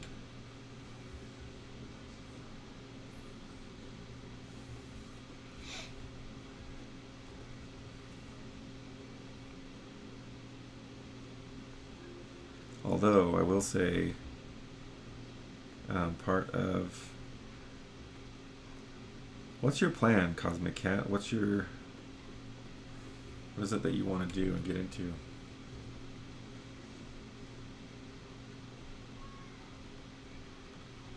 I think regardless of your career path, if it's in the arts, especially if it's in like entertainment, right? You're gonna need to talk to people.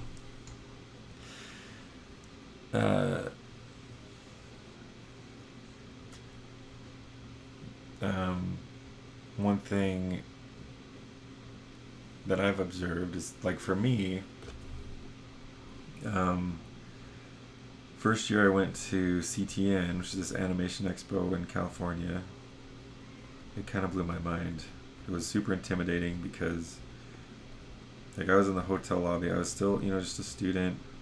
I shouldn't say just a student, but that's how I felt. Like, I'm a student. And like all these, I was in like the hotel lobby. It was in this like convention center, which was attached to this hotel. And I was in the lobby, and all these people have their sketchbooks out and their portfolios out and stuff. And I was looking over people's shoulders, and I was like, everybody here is so good. Like, everybody was so good, and everybody was like better than me, And it was super intimidating and scary, kind of. And so I spent a lot of time just kind of wandering around, not really talking to anybody, not really taking advantage of the expo like I should have. But I'm trying to remember, the next year I think, oh man, those scales under his arm, in his armpit, look awful. Awful armpit scales. We'll come back to that. Anyway, so next year I came back. I did talk to a few people that first year. I did, make a few connections. Not as many as I should have, though. I didn't know what I was doing as far as networking goes. Next year I came back, and I was much less afraid, I guess, or forced myself to be so, and talked to a lot more people, and I was kind of blown away with how awesome everybody was. People were so nice. They were so willing to, most people were really willing to to look at my portfolio, give feedback. And that's when I started making friends, which is the whole purpose of networking, or should be the whole purpose of networking, is to make friends, to get to know people, and from then on, it was just kind of like, I decided, okay, these are my people. Like, these are people that it became easy to talk to them because all of us were super into art, super into animation, and everybody, like, it's different. I've said this before, like, Comic-Con is different. Comic-Con is it's full of nerds, which is great, but it's about the properties, right? It's about the movies, it's about the books, it's not about the art and about the craft so much as it is about people like fanboys, you know what I mean? Where, like, an industry specific convention, whether that's illustration, animation, 3D art, whatever, if it's an industry specific convention, it's a really beneficial thing to do. It's really, I highly recommend it, because if you make friends in the industry, things just kind of naturally happen, right? Like, go to the convention, talk to people, make friends, and your friends online, you talk online, right? You talk in person. Pretty soon, you'll be like, oh, I know this guy named Randy, and you know, we talked at this convention and he showed me his stuff. Yada, I think it would work for this. You know. Anyway, you can't. I don't think you can have a really good career, especially as a freelancer, without reaching out and talking with people. You know what I mean? Anyway, you still doing tables at comic conventions and talking to artists. If you were shy, yes. If I go to CTN one day, I am noting now. I definitely want to leave my country because there's not enough opportunities to grow like I want, but I want to learn more English if I want to go. In this case, I like to live in LA because I have family there. Oh. You have more chance to find something if my interests and to know more people in the community. Yes. I mean, I don't think it's necessary to live in LA. I mean, I've never lived in LA. Granted, I am not. It's been harder for me, I guess, to build and maintain a career not being in LA, but it's doable, you know. Much like I talked to people at Comic-Con, it wasn't great for networking because I don't work in comics, yeah. More difficult you're from another country and talk another language. Yeah. Do you go to any cons? Not really. I mean, not Comic-Cons. I've been to some, tabled at a couple, and the problem with like a comic book convention for me is I wasn't selling any like fan art, right? I had like my own stuff, like original ideas and characters and things, and nobody wanted them because they weren't the characters that they were familiar with, you know. But I do, for years and years, I've been tabling or boothing at CTN, which is an animation expo in Burbank, California. But I'm not sure if I'll go this year. Just because the last time I went, it was kind of sad. There's this other convention, Lightbox Expo, which I was planning on going to, but COVID happened. It's another animation, or not animation necessarily, but an artists expo, right? Or artists from animation and games and illustration and all this stuff. It's like an art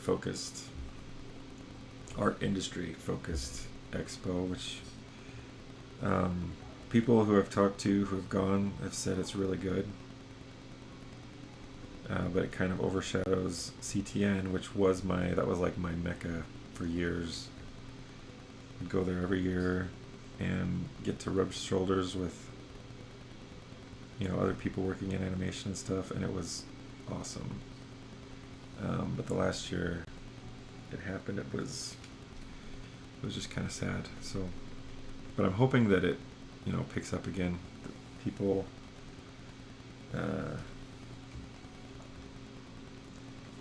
give it another chance. You know, I'm hoping that Tina, the lady who runs it, really goes all out this next time. I'd like to go to more. I just haven't. Because there aren't there are like animation specific expos and stuff. I just haven't been to a ton of them.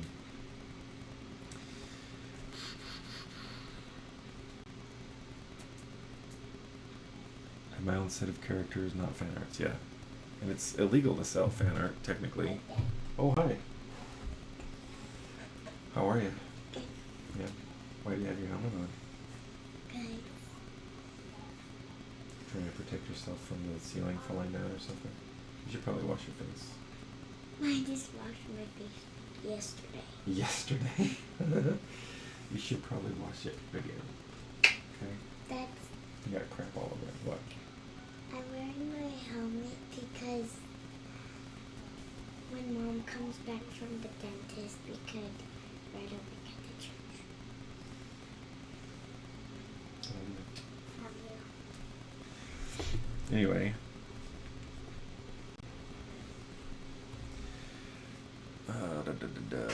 Attended Lightbox online, which was quite the opportunity because I don't think I would have made it any other way. I was curious about that. I didn't do the Lightbox online thing just because, yeah, just because. Got to meet 2 recruiters from DreamWorks. Nice.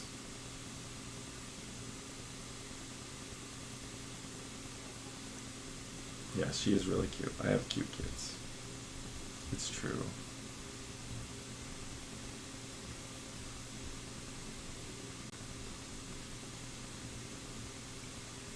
Did you hear her say she just washed her face yesterday?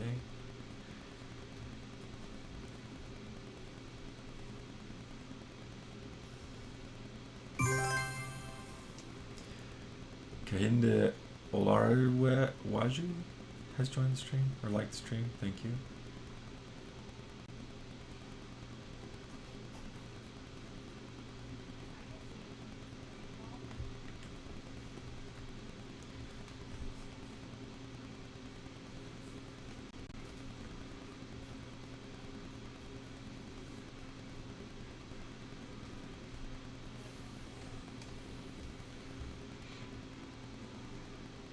You guys been to any other expos or cons that you think are really good? That you would recommend?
Seagraph back in the day.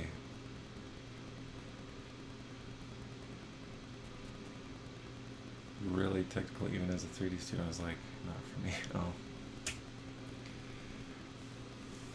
Pixelotl. I've never been. They say it's good.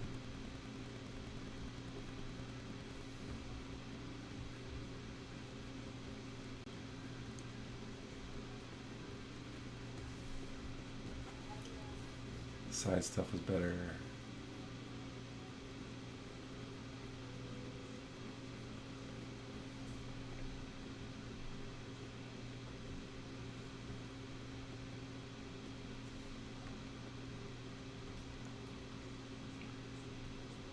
There's one called, what's it called?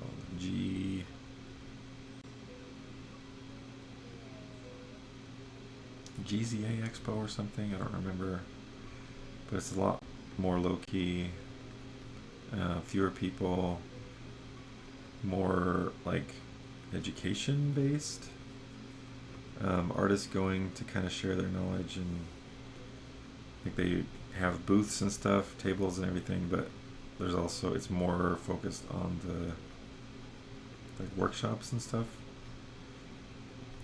GZA I think is what it's called. I haven't been, but that one seems cool.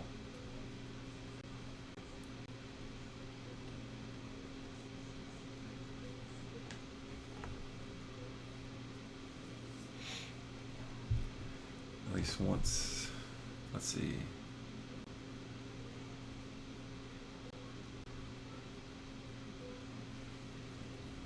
CTN, CTN has been really good.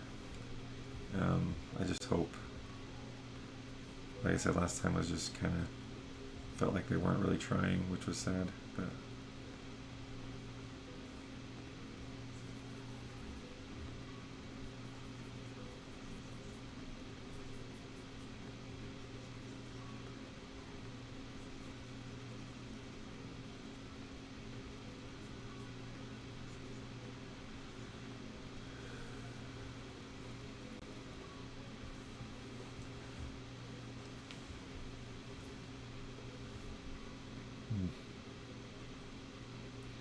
have any of you guys been to THU, Trojan Horse was a Unicorn?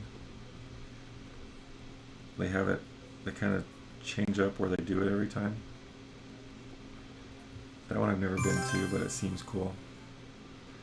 Damaris Neombo. Welcome and thank you.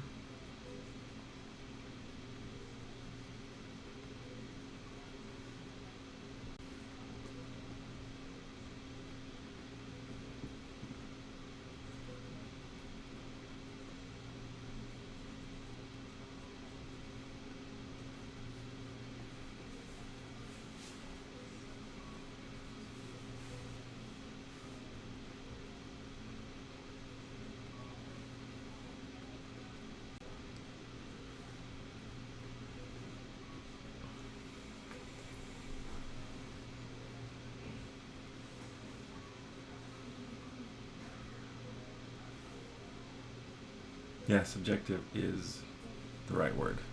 Nice job.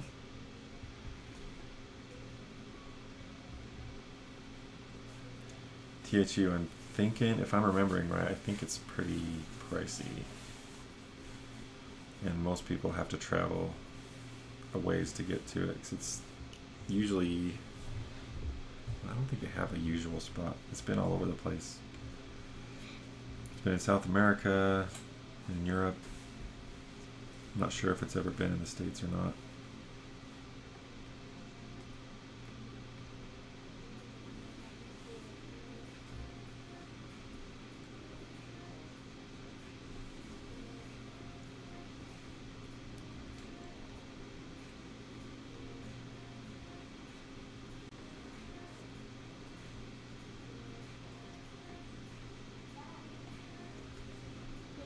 It's a big. This stuff. Yeah. Why are you putting your coat on? Cause. Is you crazy? There you go. Oh.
Do you like video games? I am kind of indifferent, I guess. I never really have played them. Growing up, we never had a console or anything like that, so by the time I was an adult, everybody I knew had like, you know, decades worth of experience. And so whenever I do play them, I'm like unbelievably bad at them. So I don't really have. I wouldn't say I dislike video games, but I wouldn't say I'm definitely not a gamer. So kind of games I like. So I do like stuff like Mario Kart because it's easy, you know. But as far as other ones where, like, I don't know how people do the ones where you have to like walk around, like you move with this one and then you like, I don't know how people, there are like 12 million buttons that you have to use all at once, and it's just super crazy hard to me.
Alright, I should probably put scales on his arm.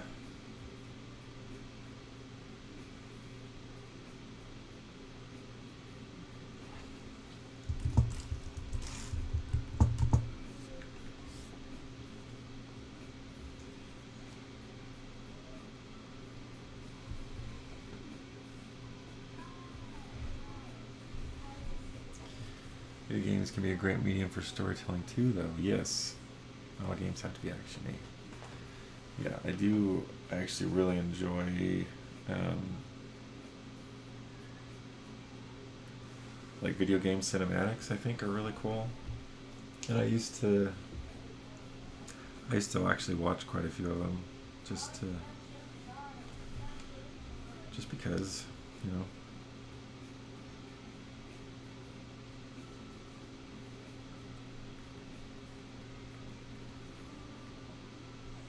And I've actually thought about adapting some of my projects for games. Just because it can be a really cool storytelling medium. But never have.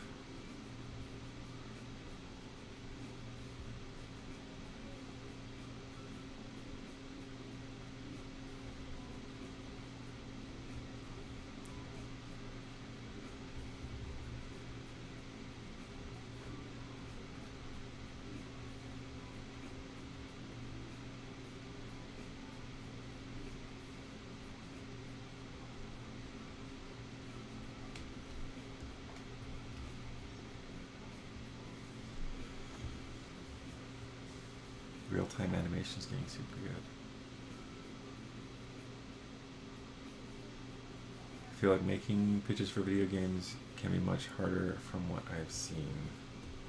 Been part of. I wouldn't know. I know nothing about it really.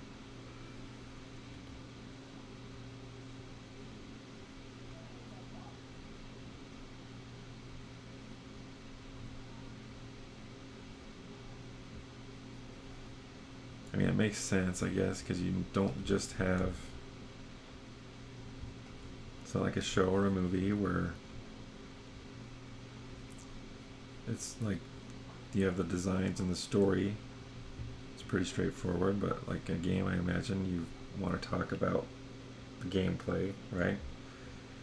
Talk about like user experience, talk about controls, ergonomics, maybe.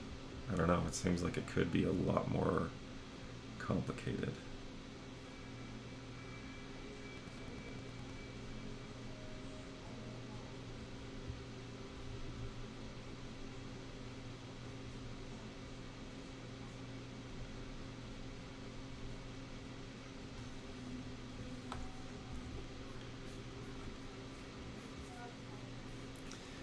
Never played, let's see, never played League of Legends, but I really like all of their cinematics. I've watched all, yeah, I used to watch a lot of those. Blur did all those, right? Blur Studios, they did, such a good job with those. Usually get torn up due to how can we monetize every little thing about this, and it gets gross. Oh.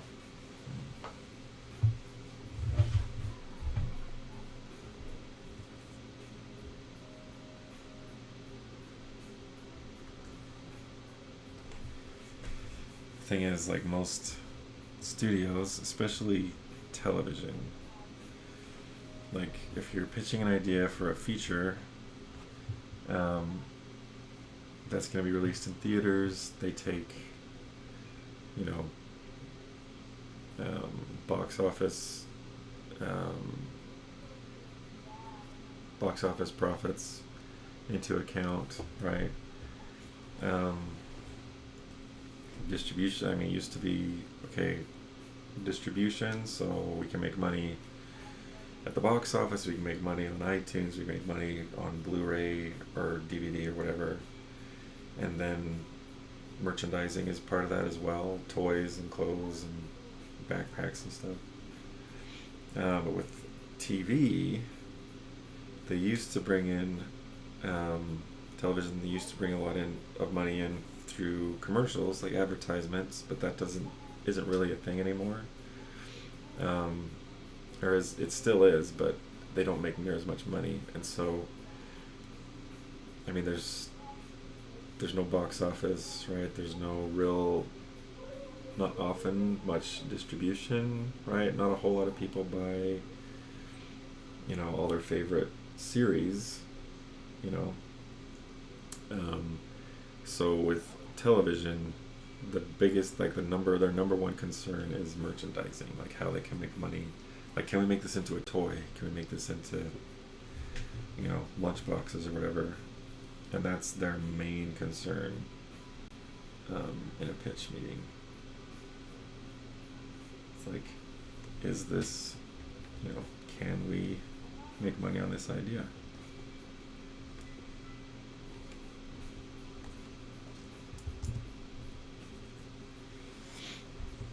Let's see, Backbone. Never heard of it. Oxenfree is a cool indie story-based game. Lots and lots of multiple endings. Point and click game. Nice.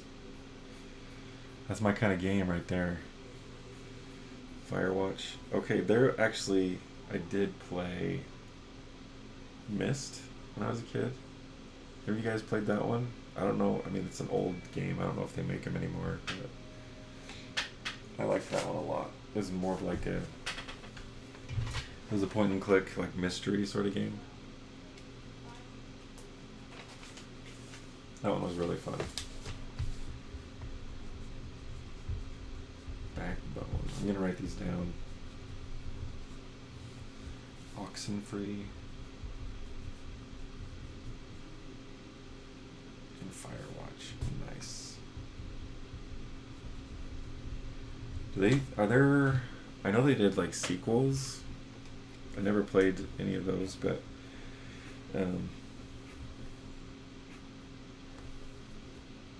whoops, what just happened? Are they still making Myst games? Oh crap.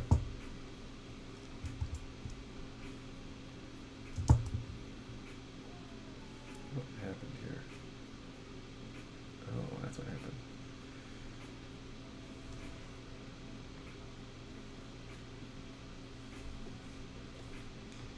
What are we talking about? Too focused on my model.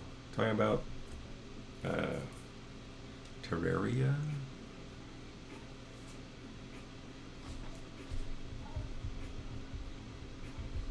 I mean, as long as I don't have to buy any of these games or have a console, I'm up to trying them out. Games are so expensive. Video games.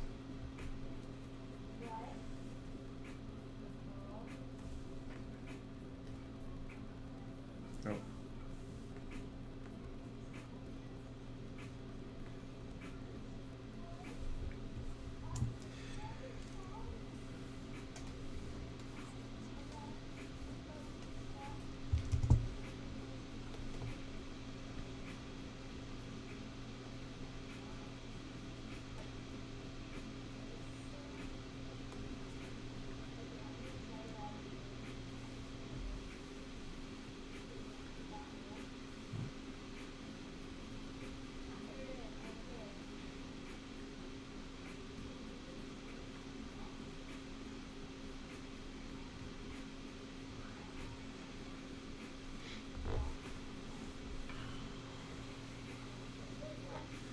Terraria can be played on Mac super cheap.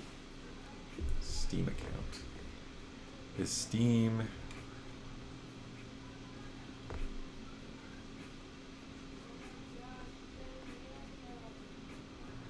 I know I've heard of it. But it's like it's just a website, right?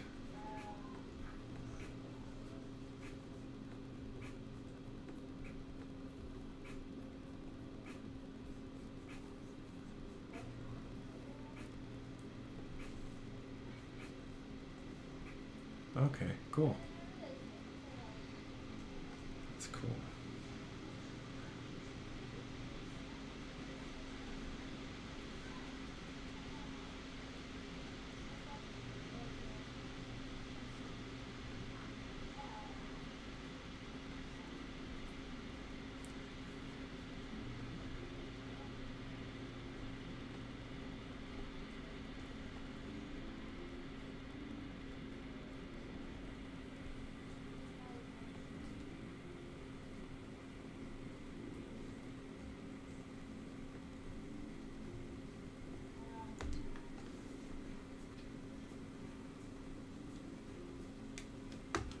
Game store, cool.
Left 4 Dead. First Left 4 Dead, I love that game. The only game I've played Xbox anymore. Go for now, see you Monday. Yeah, Ega, thanks for Thanks as always for being here. We'll see you Monday. And by the way, so everybody knows, starting next week, I'm doing Monday, Wednesday, Friday, not Tuesday. I'm not going to be streaming Tuesday or Thursday. Just need to cut back a little bit.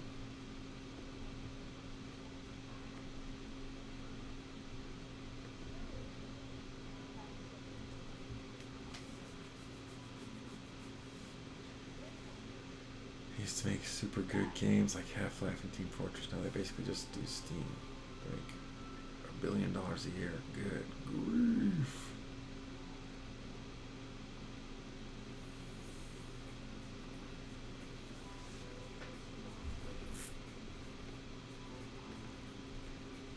Wouldn't mind having $1 billion.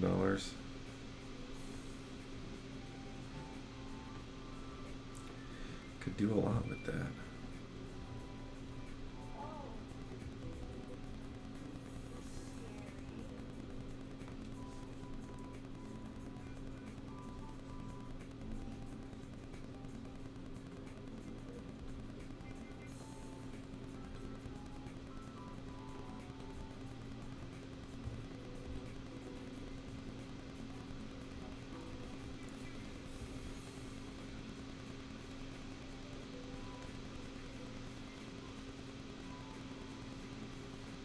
Super weird flat hierarchy system at the studio. Anybody can start a project whenever they want to. Huh. Interesting.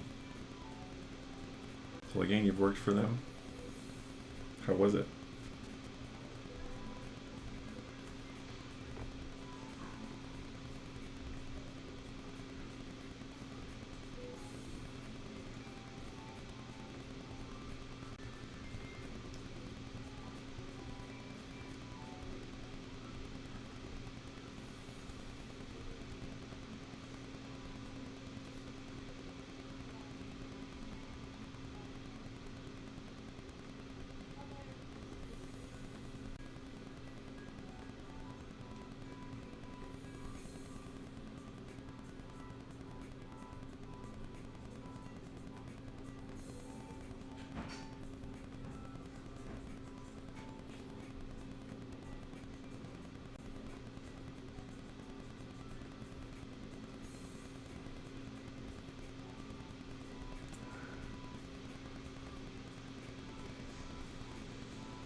Didn't really work for them.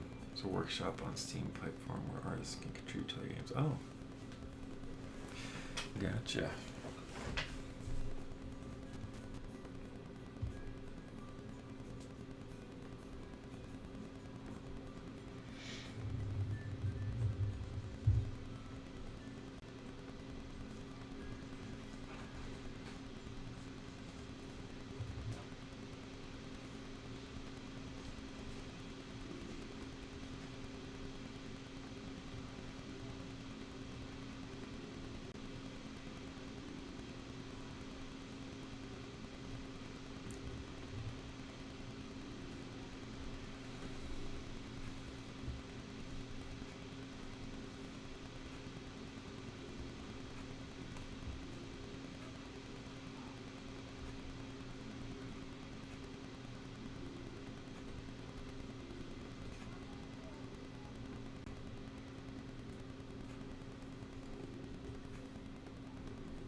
Game industry is so weird. It's kind of different than commercial work because you're actually creating a product. Small indie studios can take off and make $1 million for a few months of work. It's like the lottery. GG. A lot of patience. I'm here making chain links for a necklace and wondering about you and your scales. So much work. I mean, I think, like I said yesterday, I do enjoy the process. If this was like, I'm more patient with this because it's just for me. And I'm not under any kind of time crunch or deadline or anything. So I just kind of am going along at my own pace, just kind of like, I can afford to be patient with it, you know? Whereas if this was for a client, I'd probably have taken shortcuts.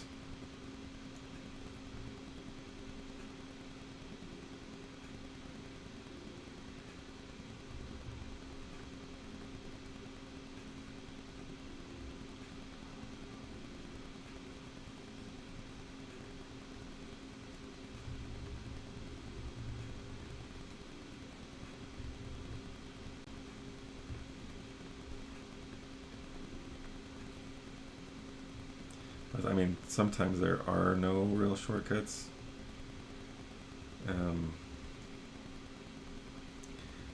Most of the time working digitally, there's a way to, you can like make a custom brush or something like that. Adi Ocampo is not following. Thank you. And welcome. Usually you can create some sort of, I could make like a scale brush or something. And I could then, you know, kind of shortcut my way through a lot of this stuff. But I like being able to, I like having control over what happens in a painting, you know. So if I can, if I've got time and I don't have to worry about getting it done right away, I enjoy just sitting and painting, you know.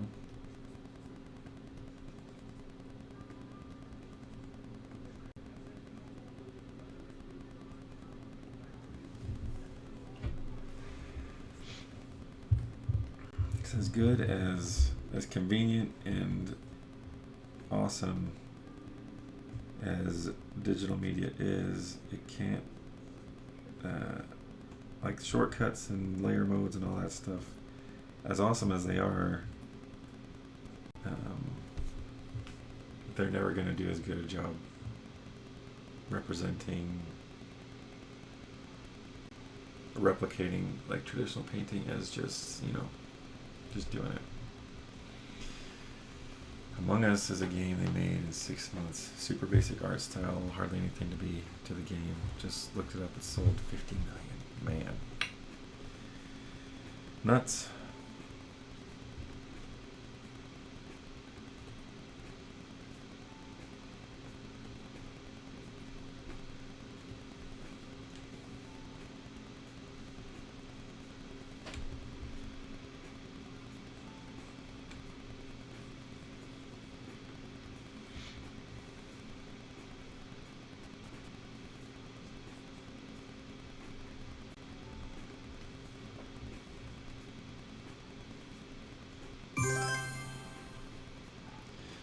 Jeremiah Goodwin, welcome back. Hello. Sorry about yesterday. Didn't see any of your comments because I was looking in the wrong spot.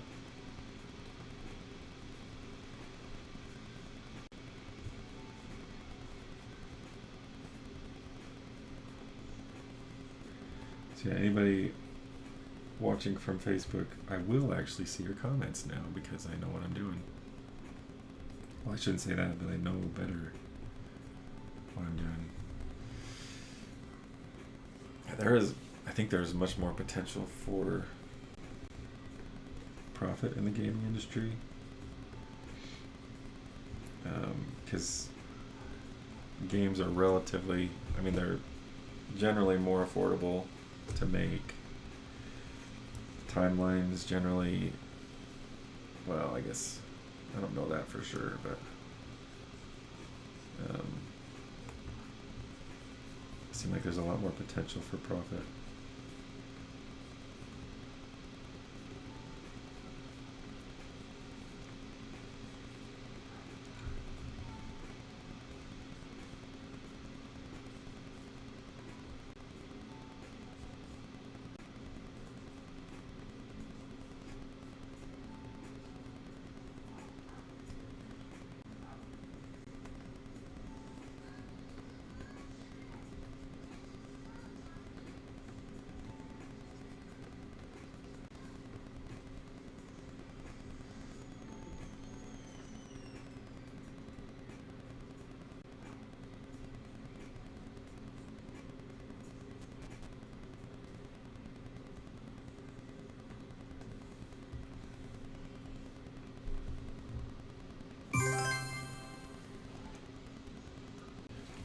Roman de la Cruz Perez, welcome and thank you. Jeremiah Gooden, what is that supposed to mean? It's quite the comment. Me and a partner worked on a game for about 6 years, and when we released, we got buried by about 20 other games that came out on Steam the same day. Dang. Sorry about that. That sucks.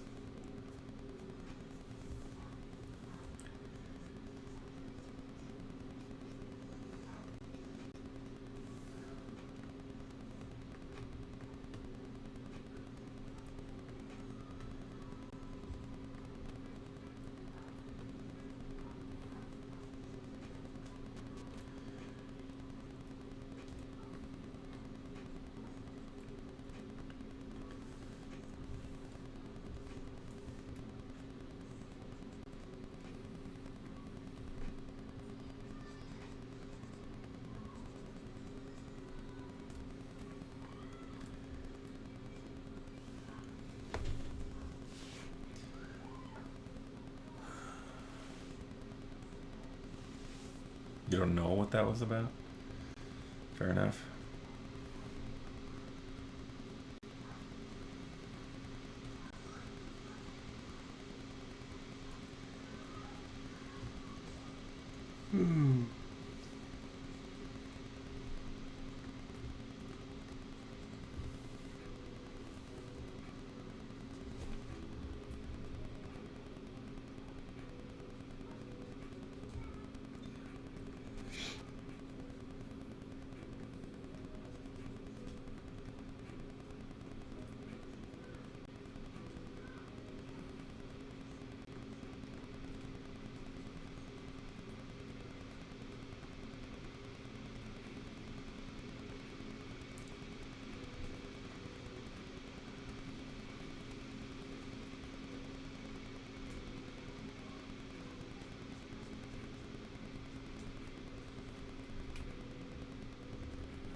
Marshmallow.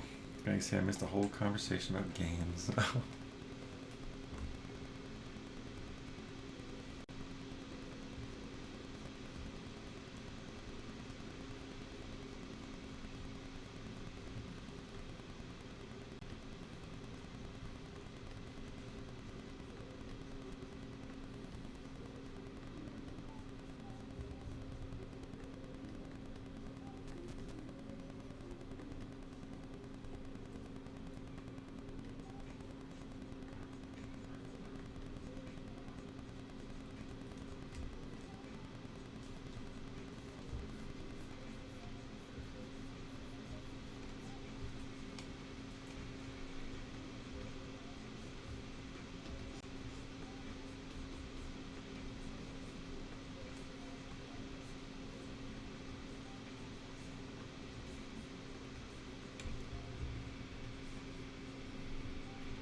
Dunk Lords, NBA Jam type thing with special abilities. Nice.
We have to break out the airbrush.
I think we're getting pretty close to calling this,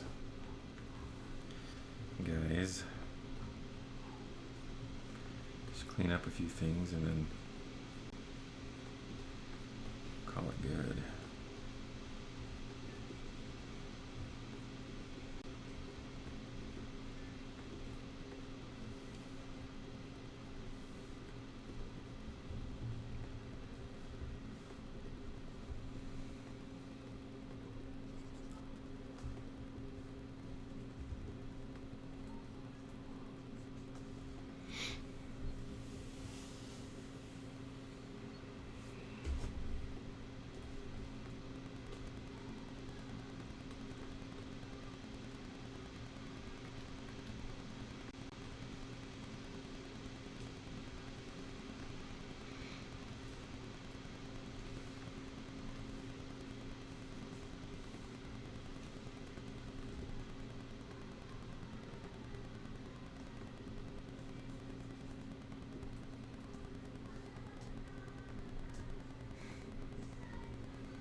I can hear the kids in the other room watching a Christmas movie in July.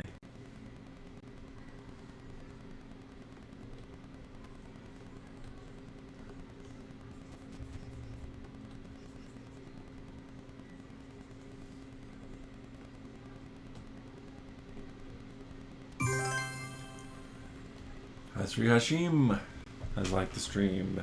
Wonderful.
hire some more people after this game came out and really go for it.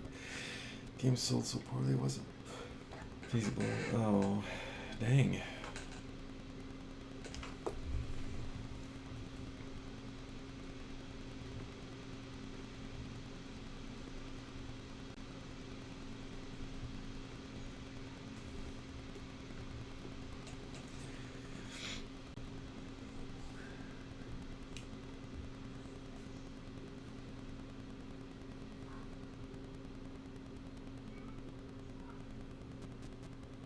What was I doing? I was doing something. Let's come in here and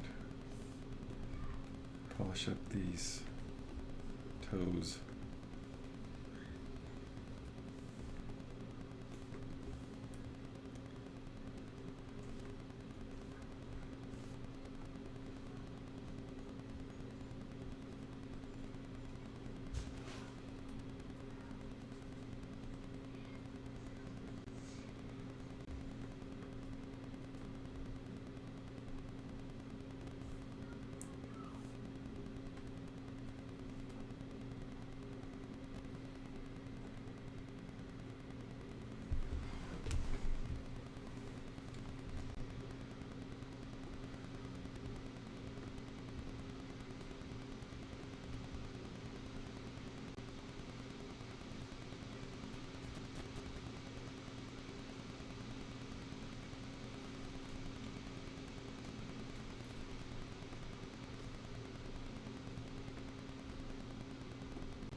What happened to the music?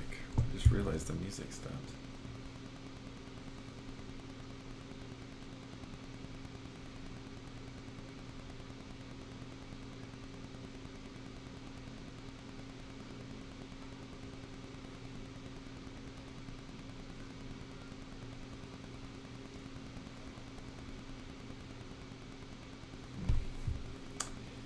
Anyway.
kind of reminds me of Jake Long a little. I don't know who that is. Who is Jake Long?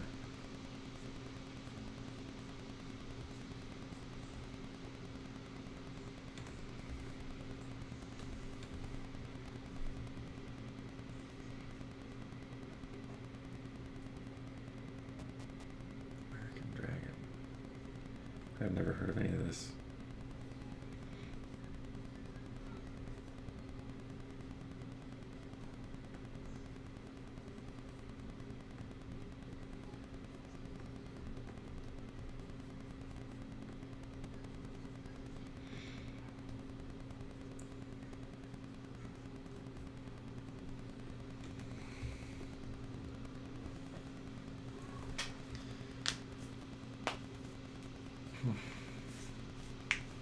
Is it an old one? An old show?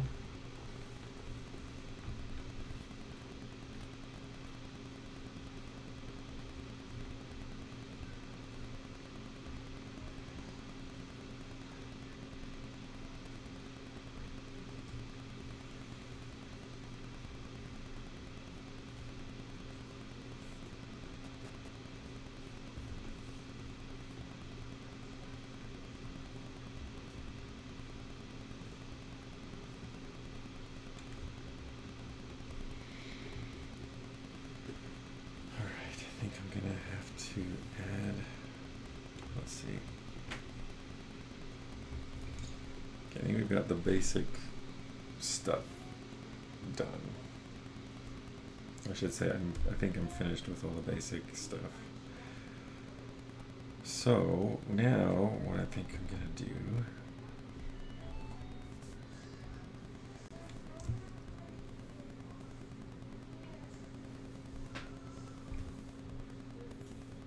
see if I've got, I want it to look like the air's kind of warping around him, like from the heat.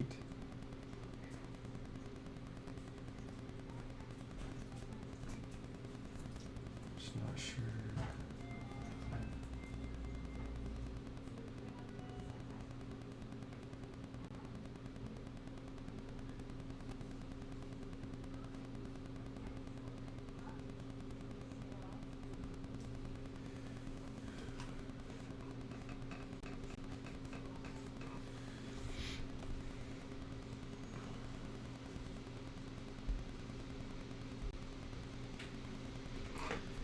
Like a hazy And get lunch. sort of feel.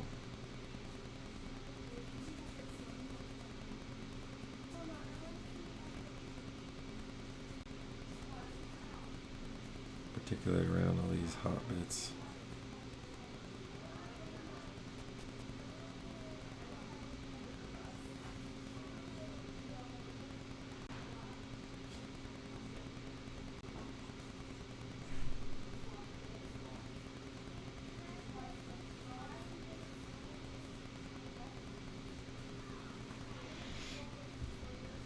Let's see.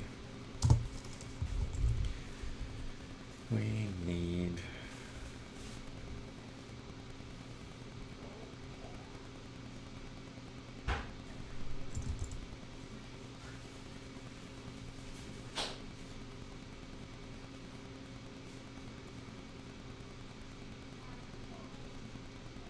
wonder.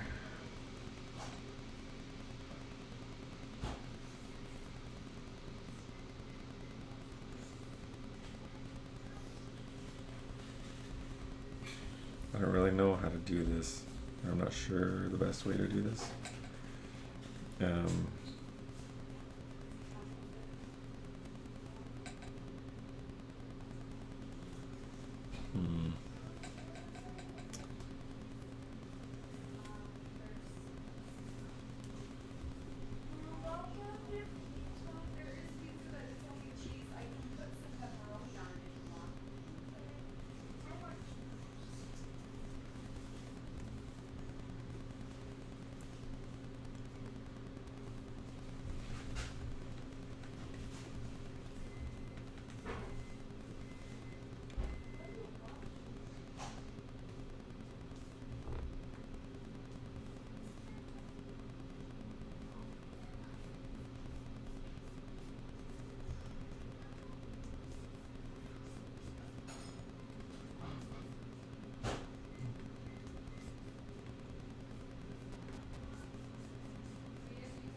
heating up his horns.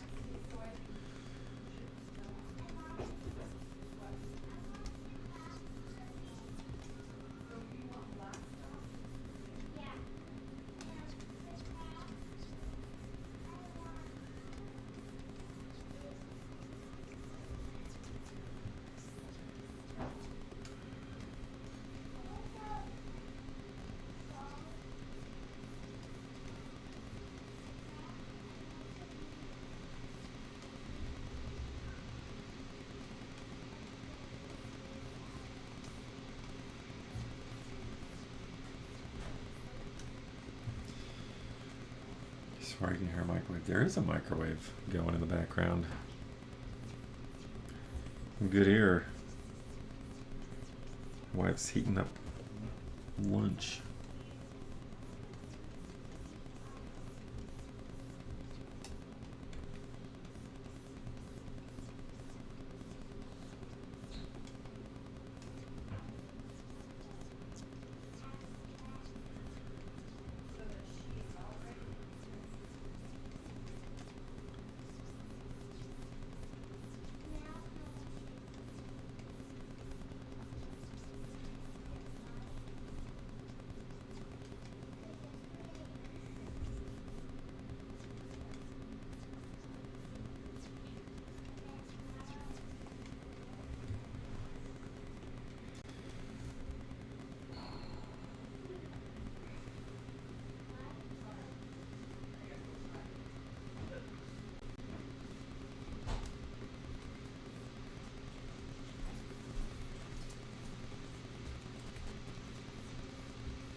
She's in the bathroom, dude.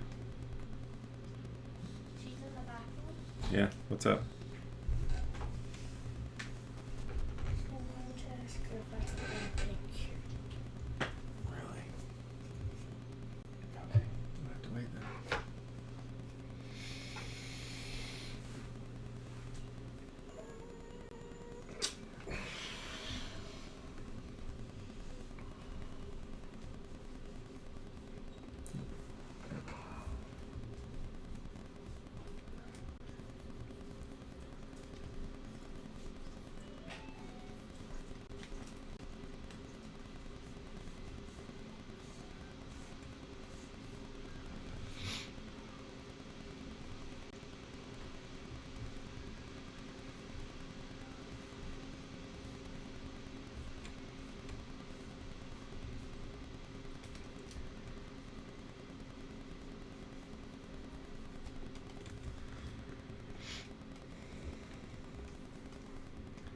So Monday, I'm going to start on something else.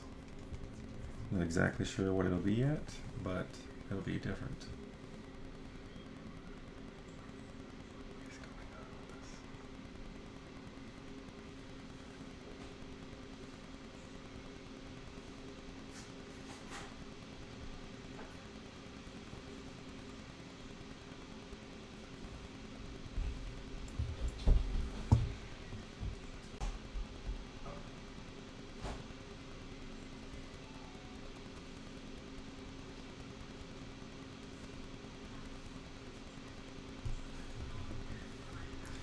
How many hours would you say you've put into this painting? I don't know. We've done the whole thing on stream, so I could figure it out.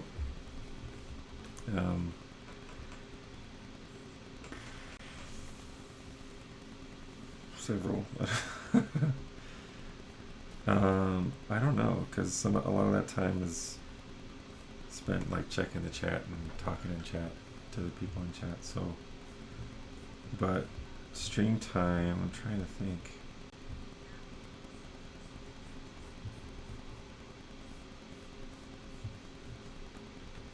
Probably more than was necessary, but shoot.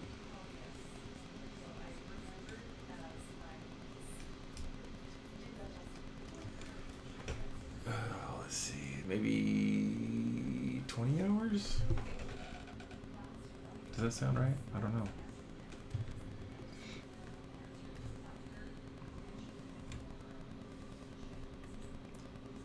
I don't usually spend this long on anything, so.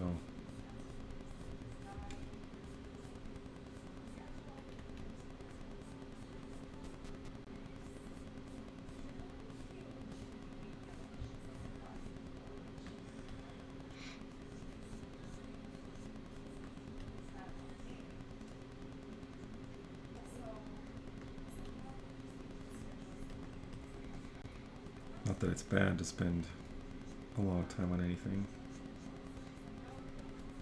This is a traditional painting.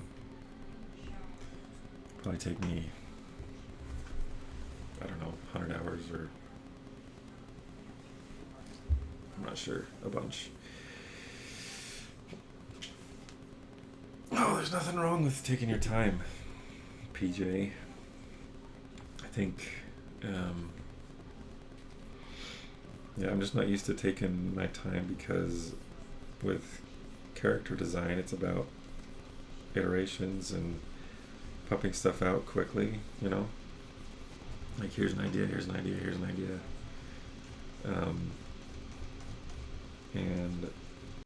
But like with illustration, like if you're doing a book cover or something like that,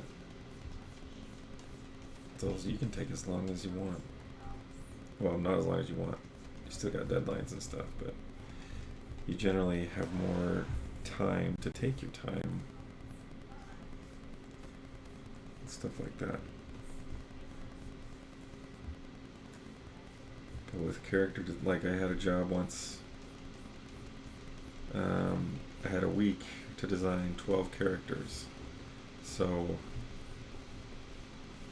obviously they were super quick, super, like I couldn't afford to take my time with anything, so it was like, when you do have time to take your time, I think it shows, right? You can spend more time making sure that everything is the way that you want it to be, that you've really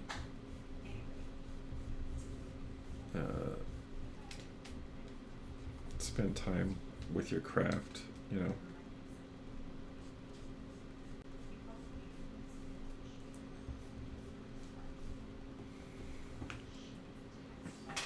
Whale Home, hello.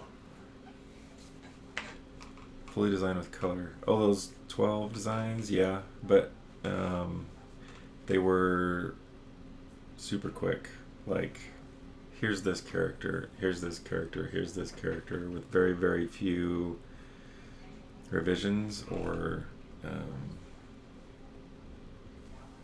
anything like that. So, and they were fairly simple designs too. That was actually kind of fun because it was like, we want all the characters, these are the ideas for all the characters, we want them to all feel like different, right? So they were all like imaginary friends. So like one was supposed to look like it was like Wallace and Gromit, like claymation style. There was one that's like super flat 2D style. There's, I don't know, it was an interesting challenge, but it really wasn't that bad just because they had all the ideas. There's like, draw all this stuff, you know, design these characters and as many, like in whatever style you want, and that was pretty much it. It wasn't like, here's a story, here's, you know, what each character is like or whatever. It was just like, this one's a pig or this one's a, you know. So it wasn't that big a deal. It was a lot of work. It was rushed, but it wasn't like I lost a ton of sleep over it or anything like that.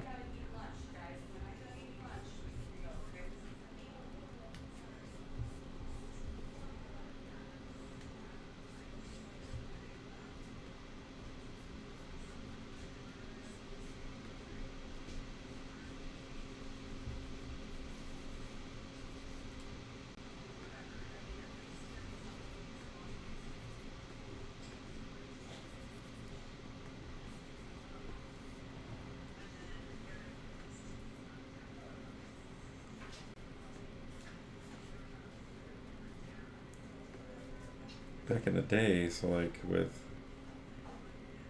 like early days of animation, like Walt Disney and his crew would spend like years developing stories and characters. So like one character, like you'd start with one design and the final design wouldn't come along for several years. So nice thing about that is it gives you time to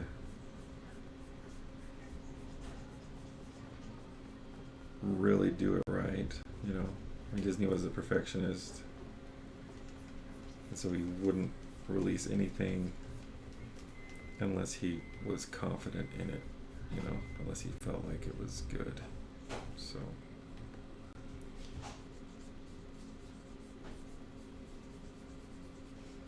it was just fortunate for him that Snow White did really well, because he went bankrupt, was in debt when that movie came out, right? If it hadn't done well, probably wouldn't have had studio probably would have gone under, or for sure would have gone under.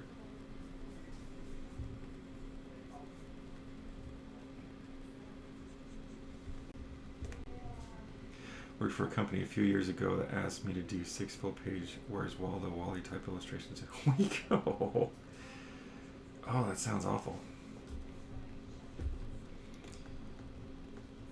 Here you go, Whale Home. There's the full dragon. Oh, see, I wouldn't have done that. I wouldn't have been like, that's impossible. I'm not gonna do it. I say that, but then, you know, probably depends on where I was at and how tight money was or whatever. I hope you charged them an arm and a leg for that.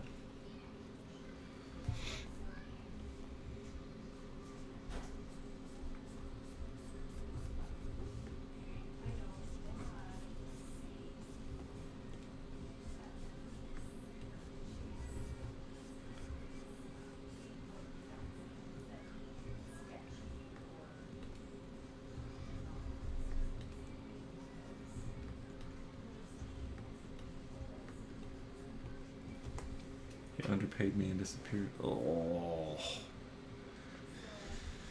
I'm sorry. That sounds awful. I think everybody's had jobs like that, though.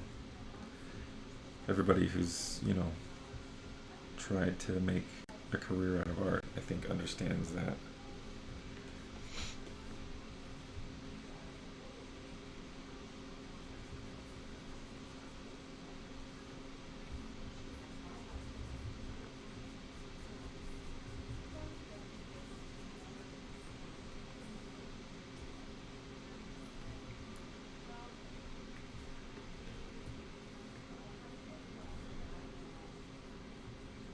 I think there's just a little too much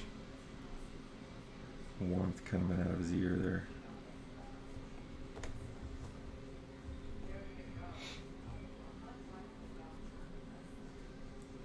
My first freelance job was a children's book. I don't remember how many pages it was. But, you know, children's books are generally 32 pages, but I think this one was less. I think there were fewer pages in it than that. I did the whole thing for $1,600, which is like, it sounded like a lot of money to me at the time, but it's not. It's like I've had several jobs that once I've gone back to really think about it, I'm like, I'm making like $2 an hour. That's ridiculous.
Thanks you guys for tuning in, by the way. It means a lot. I wouldn't be able to do this. I wouldn't be able to justify it if people weren't watching, so thank you.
I enjoy your streams very much. I'm glad. I'm glad.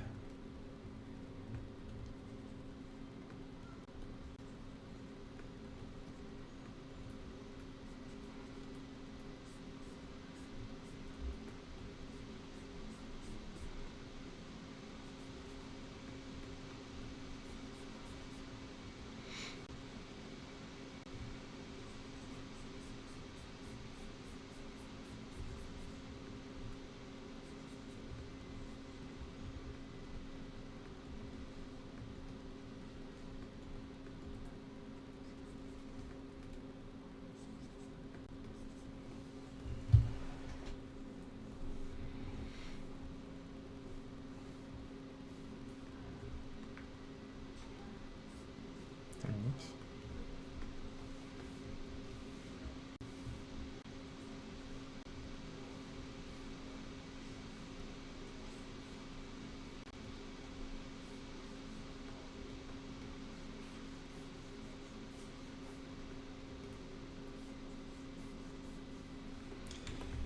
I'm gonna check something really quick, something I should have been doing this whole time.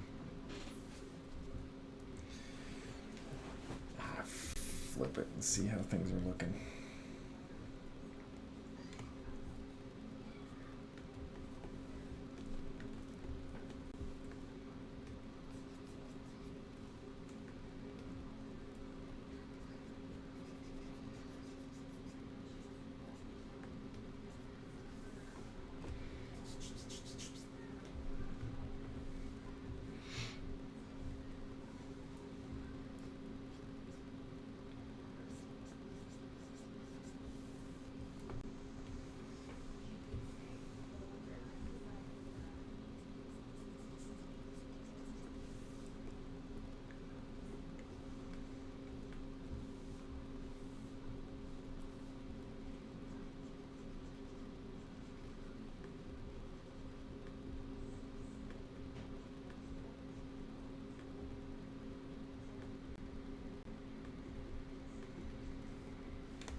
just underbid when doing freelance and realize it when the client doesn't blink and jumps ahead. Oh. Artists should always be hanging out with other artists to be able to be productive. So thank you for the stream. Well, you're very welcome. This does help me kind of start out my day on the right foot. You know, jump in, get painting, drawing, whatever. Just kind of sets the tone for the day, which is great.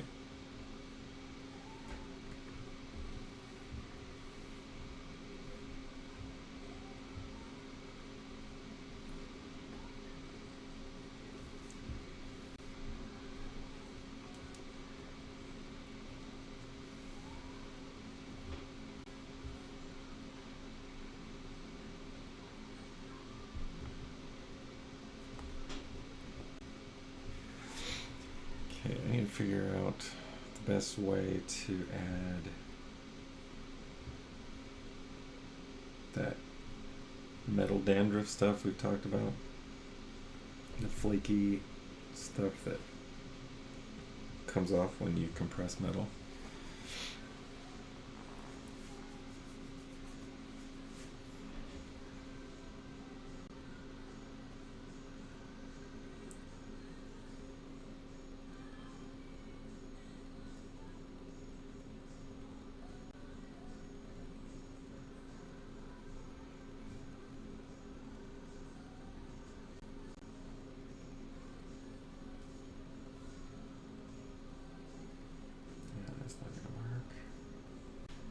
Like a scumble brush or something.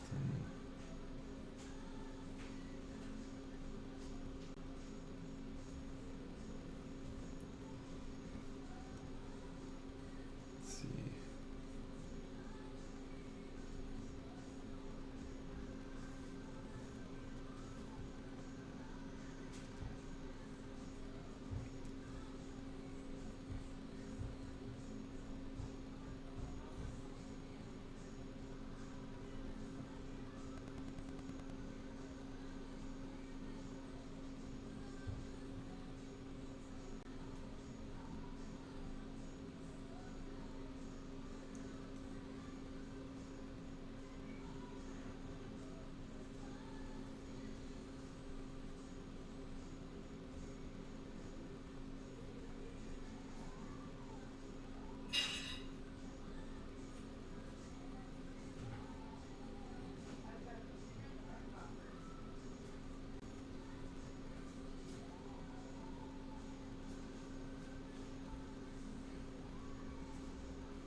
Alright, let's see how this goes.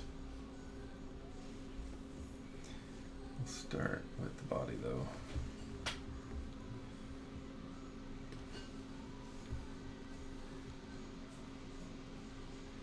That doesn't, no, it doesn't work. I don't know how to do this, guys. Because I don't want to go in and just like paint a bunch of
hold on.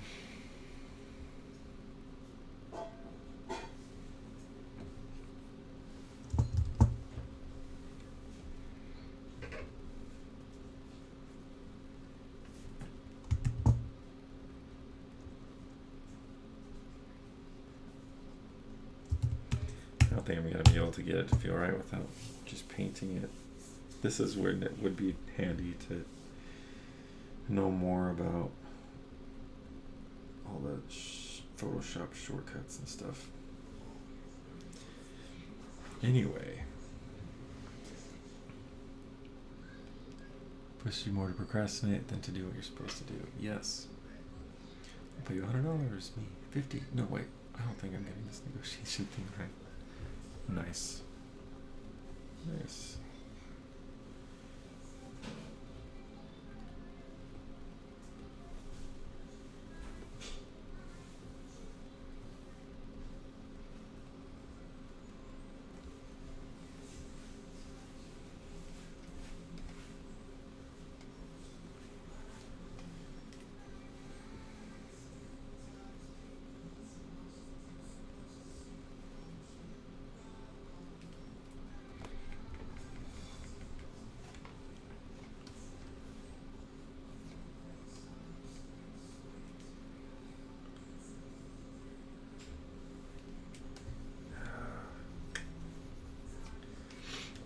I just think I'm gonna not worry about it,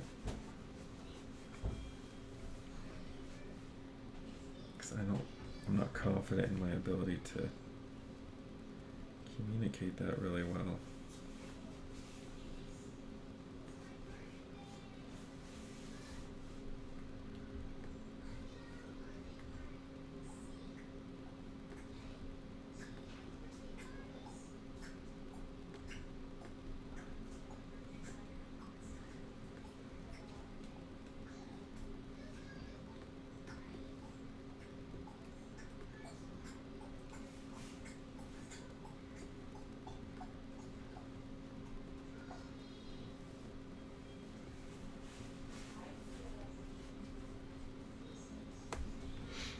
Anyway, okay, let's do this.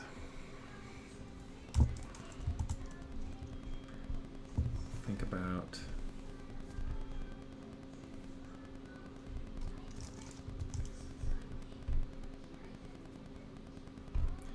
background here. Whoa, what just happened? What is going on?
Anyway, okay.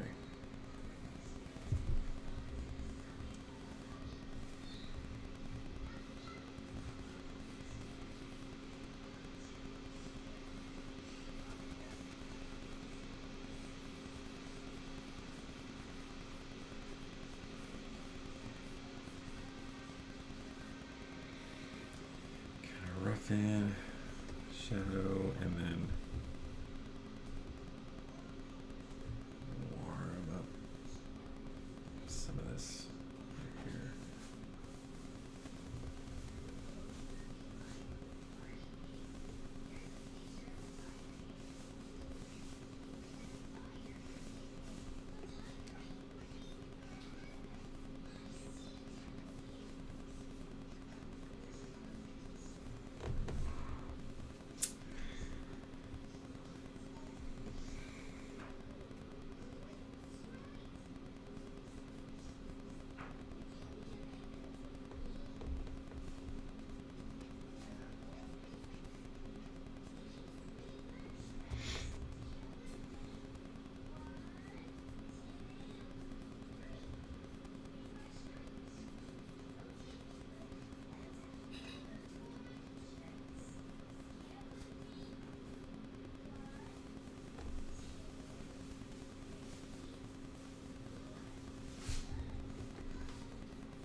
this.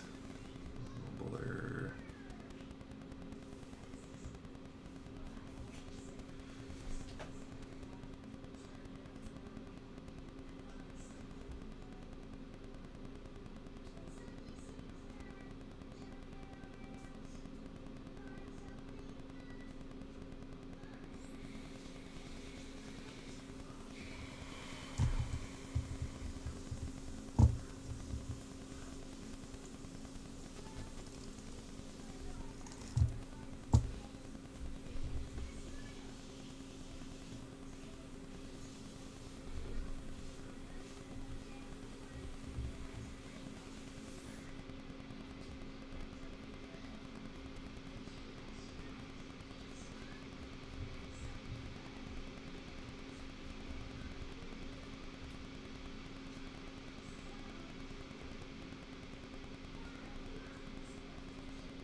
Whoops. Wrong one.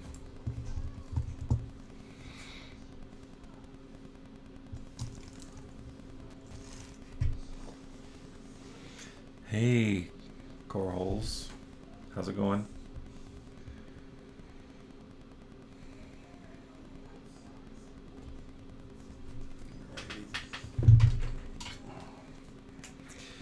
So I've been working on this dragon for the past little while. I'm just writing something down really quick.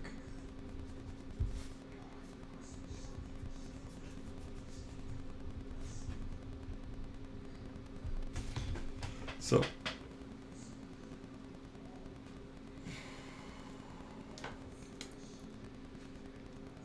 let's see. How much painting over something versus blending over something do you do? If you're talking about the blend tool, I don't use it. I've only ever used like a paintbrush.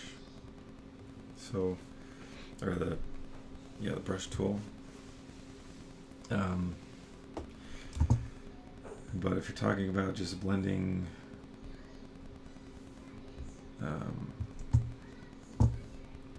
blending colors, like with the eyedropper tool or whatever, color select tool, versus just straight up like picking the color and painting it, I use the eyedropper tool a lot.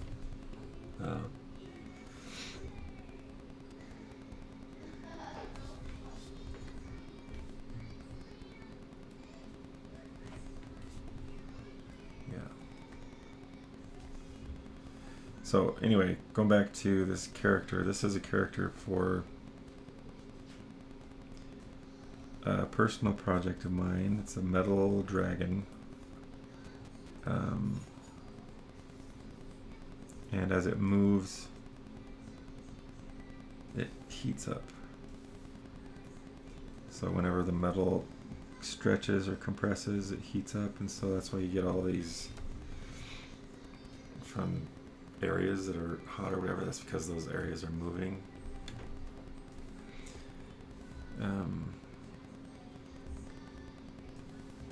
Yeah.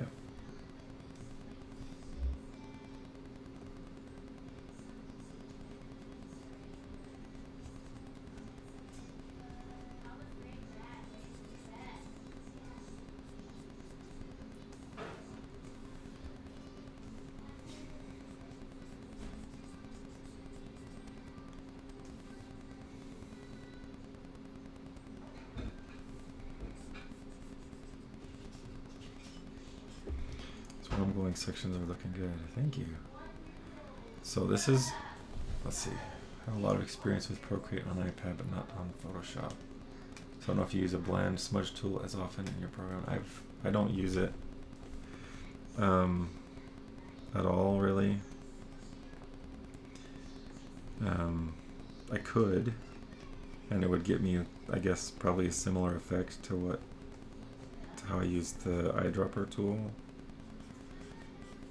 or color select tool, but I just don't really use it.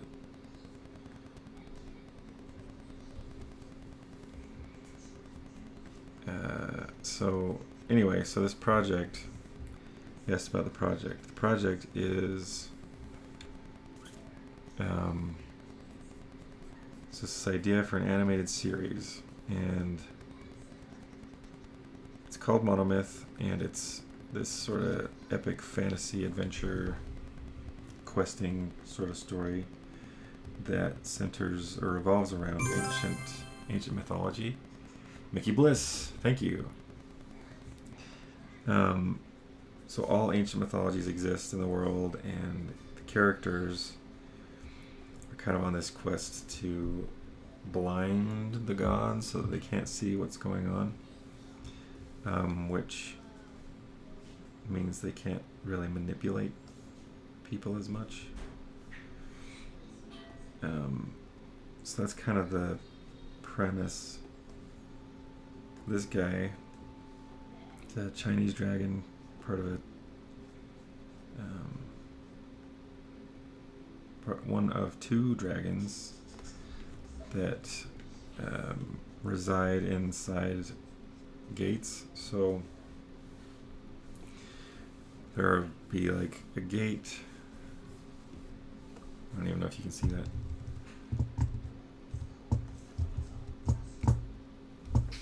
So there'd be like a gate with dragons depicted on it, right? And then when someone approaches the gate or tries to get through the gate, the dragons, who are kind of like the guardians, they like melt off of the gate into molten metal, and then they form into these metal dragons. And then when they're done doing their business, they melt back into and form back on the door or the gate.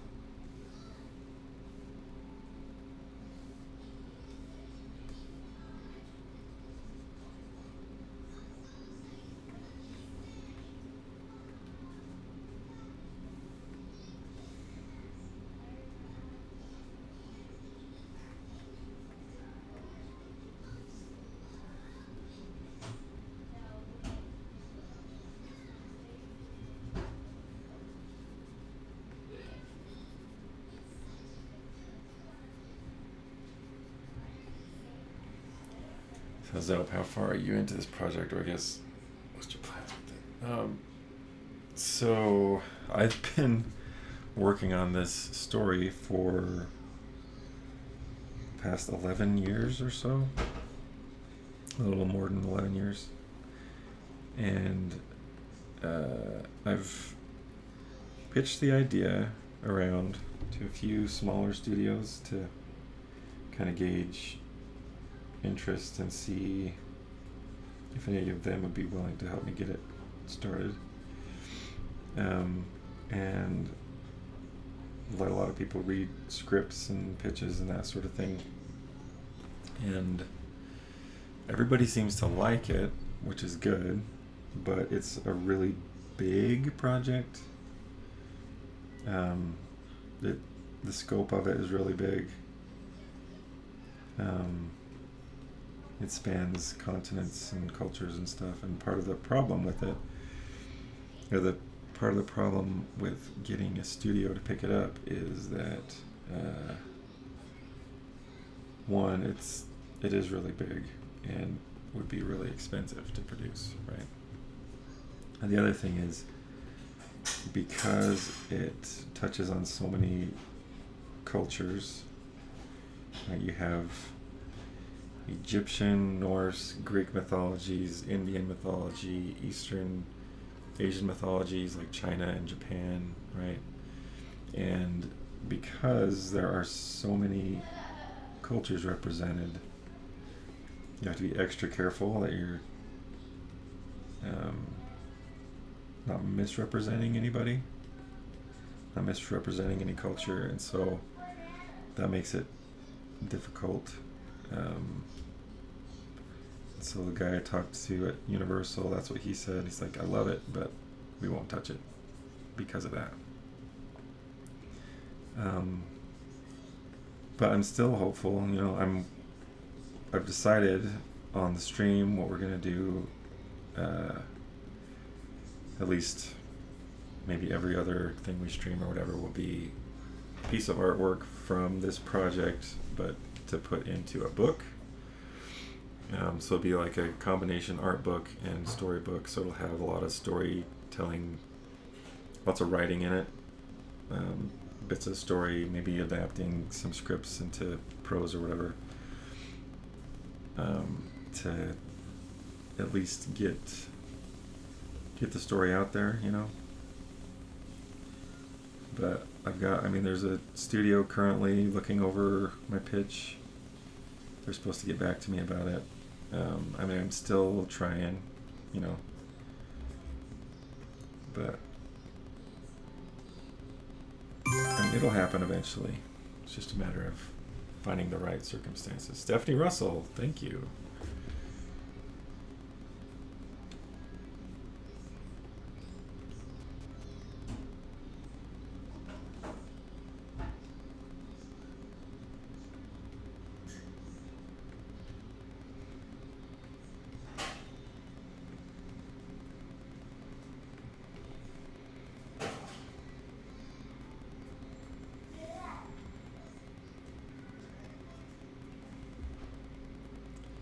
Did he throw you a bone at all or suggest something you should adjust to make it more viable? No, not really. He basically just said he loves it, and he said he loved it and hoped that it happened, that he would watch it. Sounded like a great show and whatever, but it's just not a risk that they would be willing to take, you know. So I've had another studio who suggested a more adapting, trying to take a different twist on mythology or something, just so that it's not, I don't know why, but said they really liked it, but it just wasn't in their wheelhouse, wasn't something that they'd be able to do. You know, all the feedback's been really good, which is good. It's encouraging, but also it's like, can someone just, you know, take the plunge with me? That'd be great.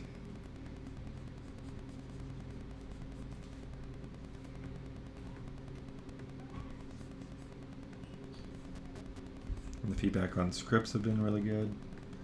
I don't know. It's just a matter of finding the right circumstances, I think. Right people to partner up with, or the right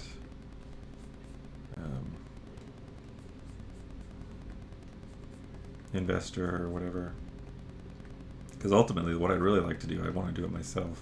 I'd have my own studio that I can hire my own crew to work on it. And I would do that, but I don't have the money for it, you know? Eventually something will work out. I was talking to a producer at one point about it. He's like, he's like, you've come too far for it not to happen. It has to work out sometime. Like, wow, I'm glad you think that. But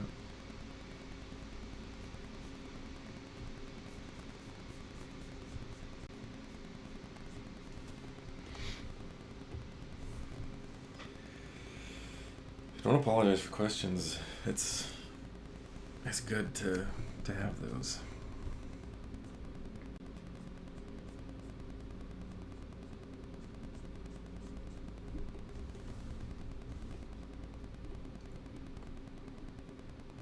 Let's see. I'm gonna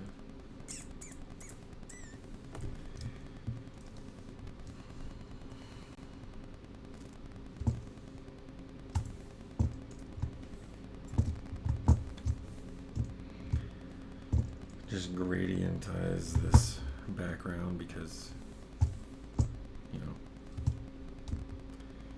I don't want to take the time to paint anything.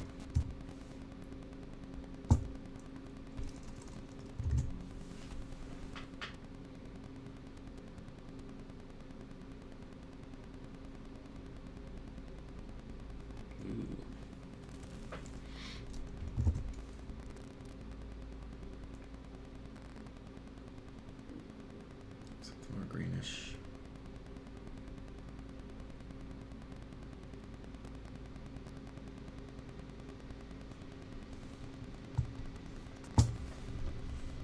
Of course, now we have to go back and paint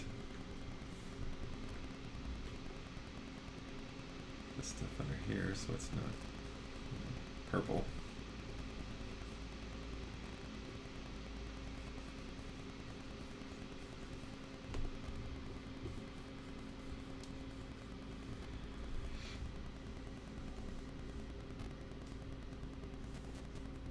You see, it says 3D or 2D animation. 3D. For a while, I was thinking about 2D just because I love good 2D animation, but I hate bad 2D animation. Like if you have like a really good crew of 2D animators, that's awesome. And doing a 2D animated show would be really cool, but with the complexity of a lot of the characters, especially this guy, can you imagine 2D animating something like that? It'd be ridiculous. But yeah, nice thing about 3D animation is characters are always on model. And there's always that, which is nice. And then as far as the style of animation, I'm wanting it to be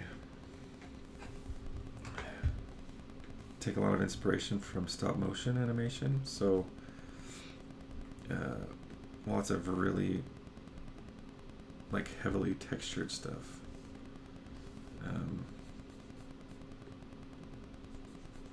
Whoops.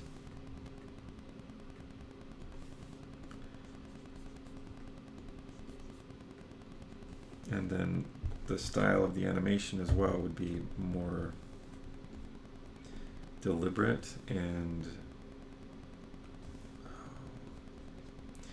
the thing that's neat about stop motion is because it's so labor intensive, every single motion that anything makes is intentional. You know that it's intentional, right? And there's a sort of appeal to that, right? The level of attention to those details and the motion.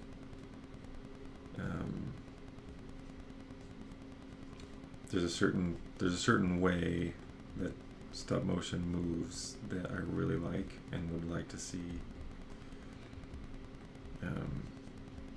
this project to explore and use.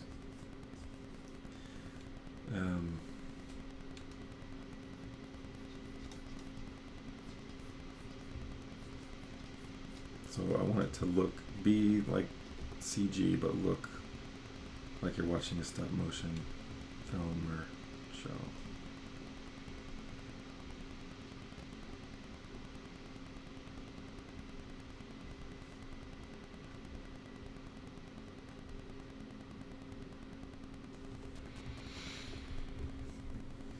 Okay.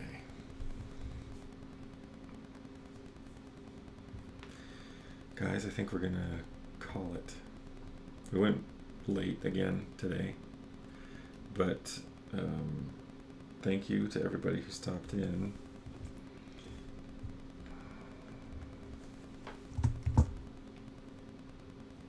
Anyway, yeah, we're gonna be done with this guy now. We won't be streaming him anymore. Now, if you guys have any suggestions on who we should raid,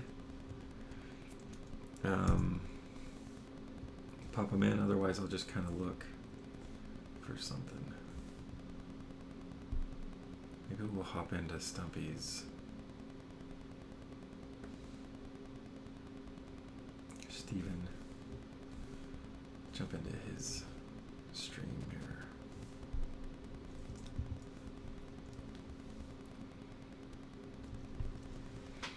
Thanks, Cricket. I'm glad that it was helpful.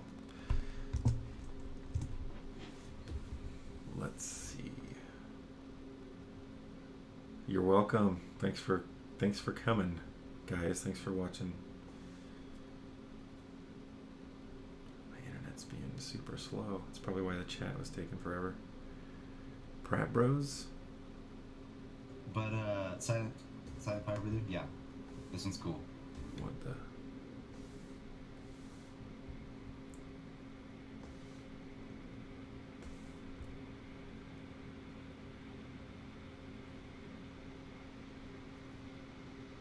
What is Pratt Bros? What do they do? I love the aggression, the fierceness of the face. Seriously excellent work. Let's see who's next. This is taking forever.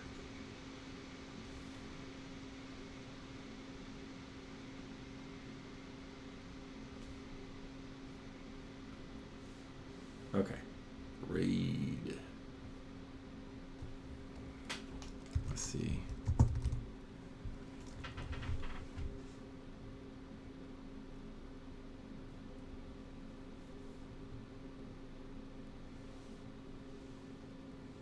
Pratt Bros. Okay, we'll do Pratt Bros, Logain. That was your suggestion, right? Sweet.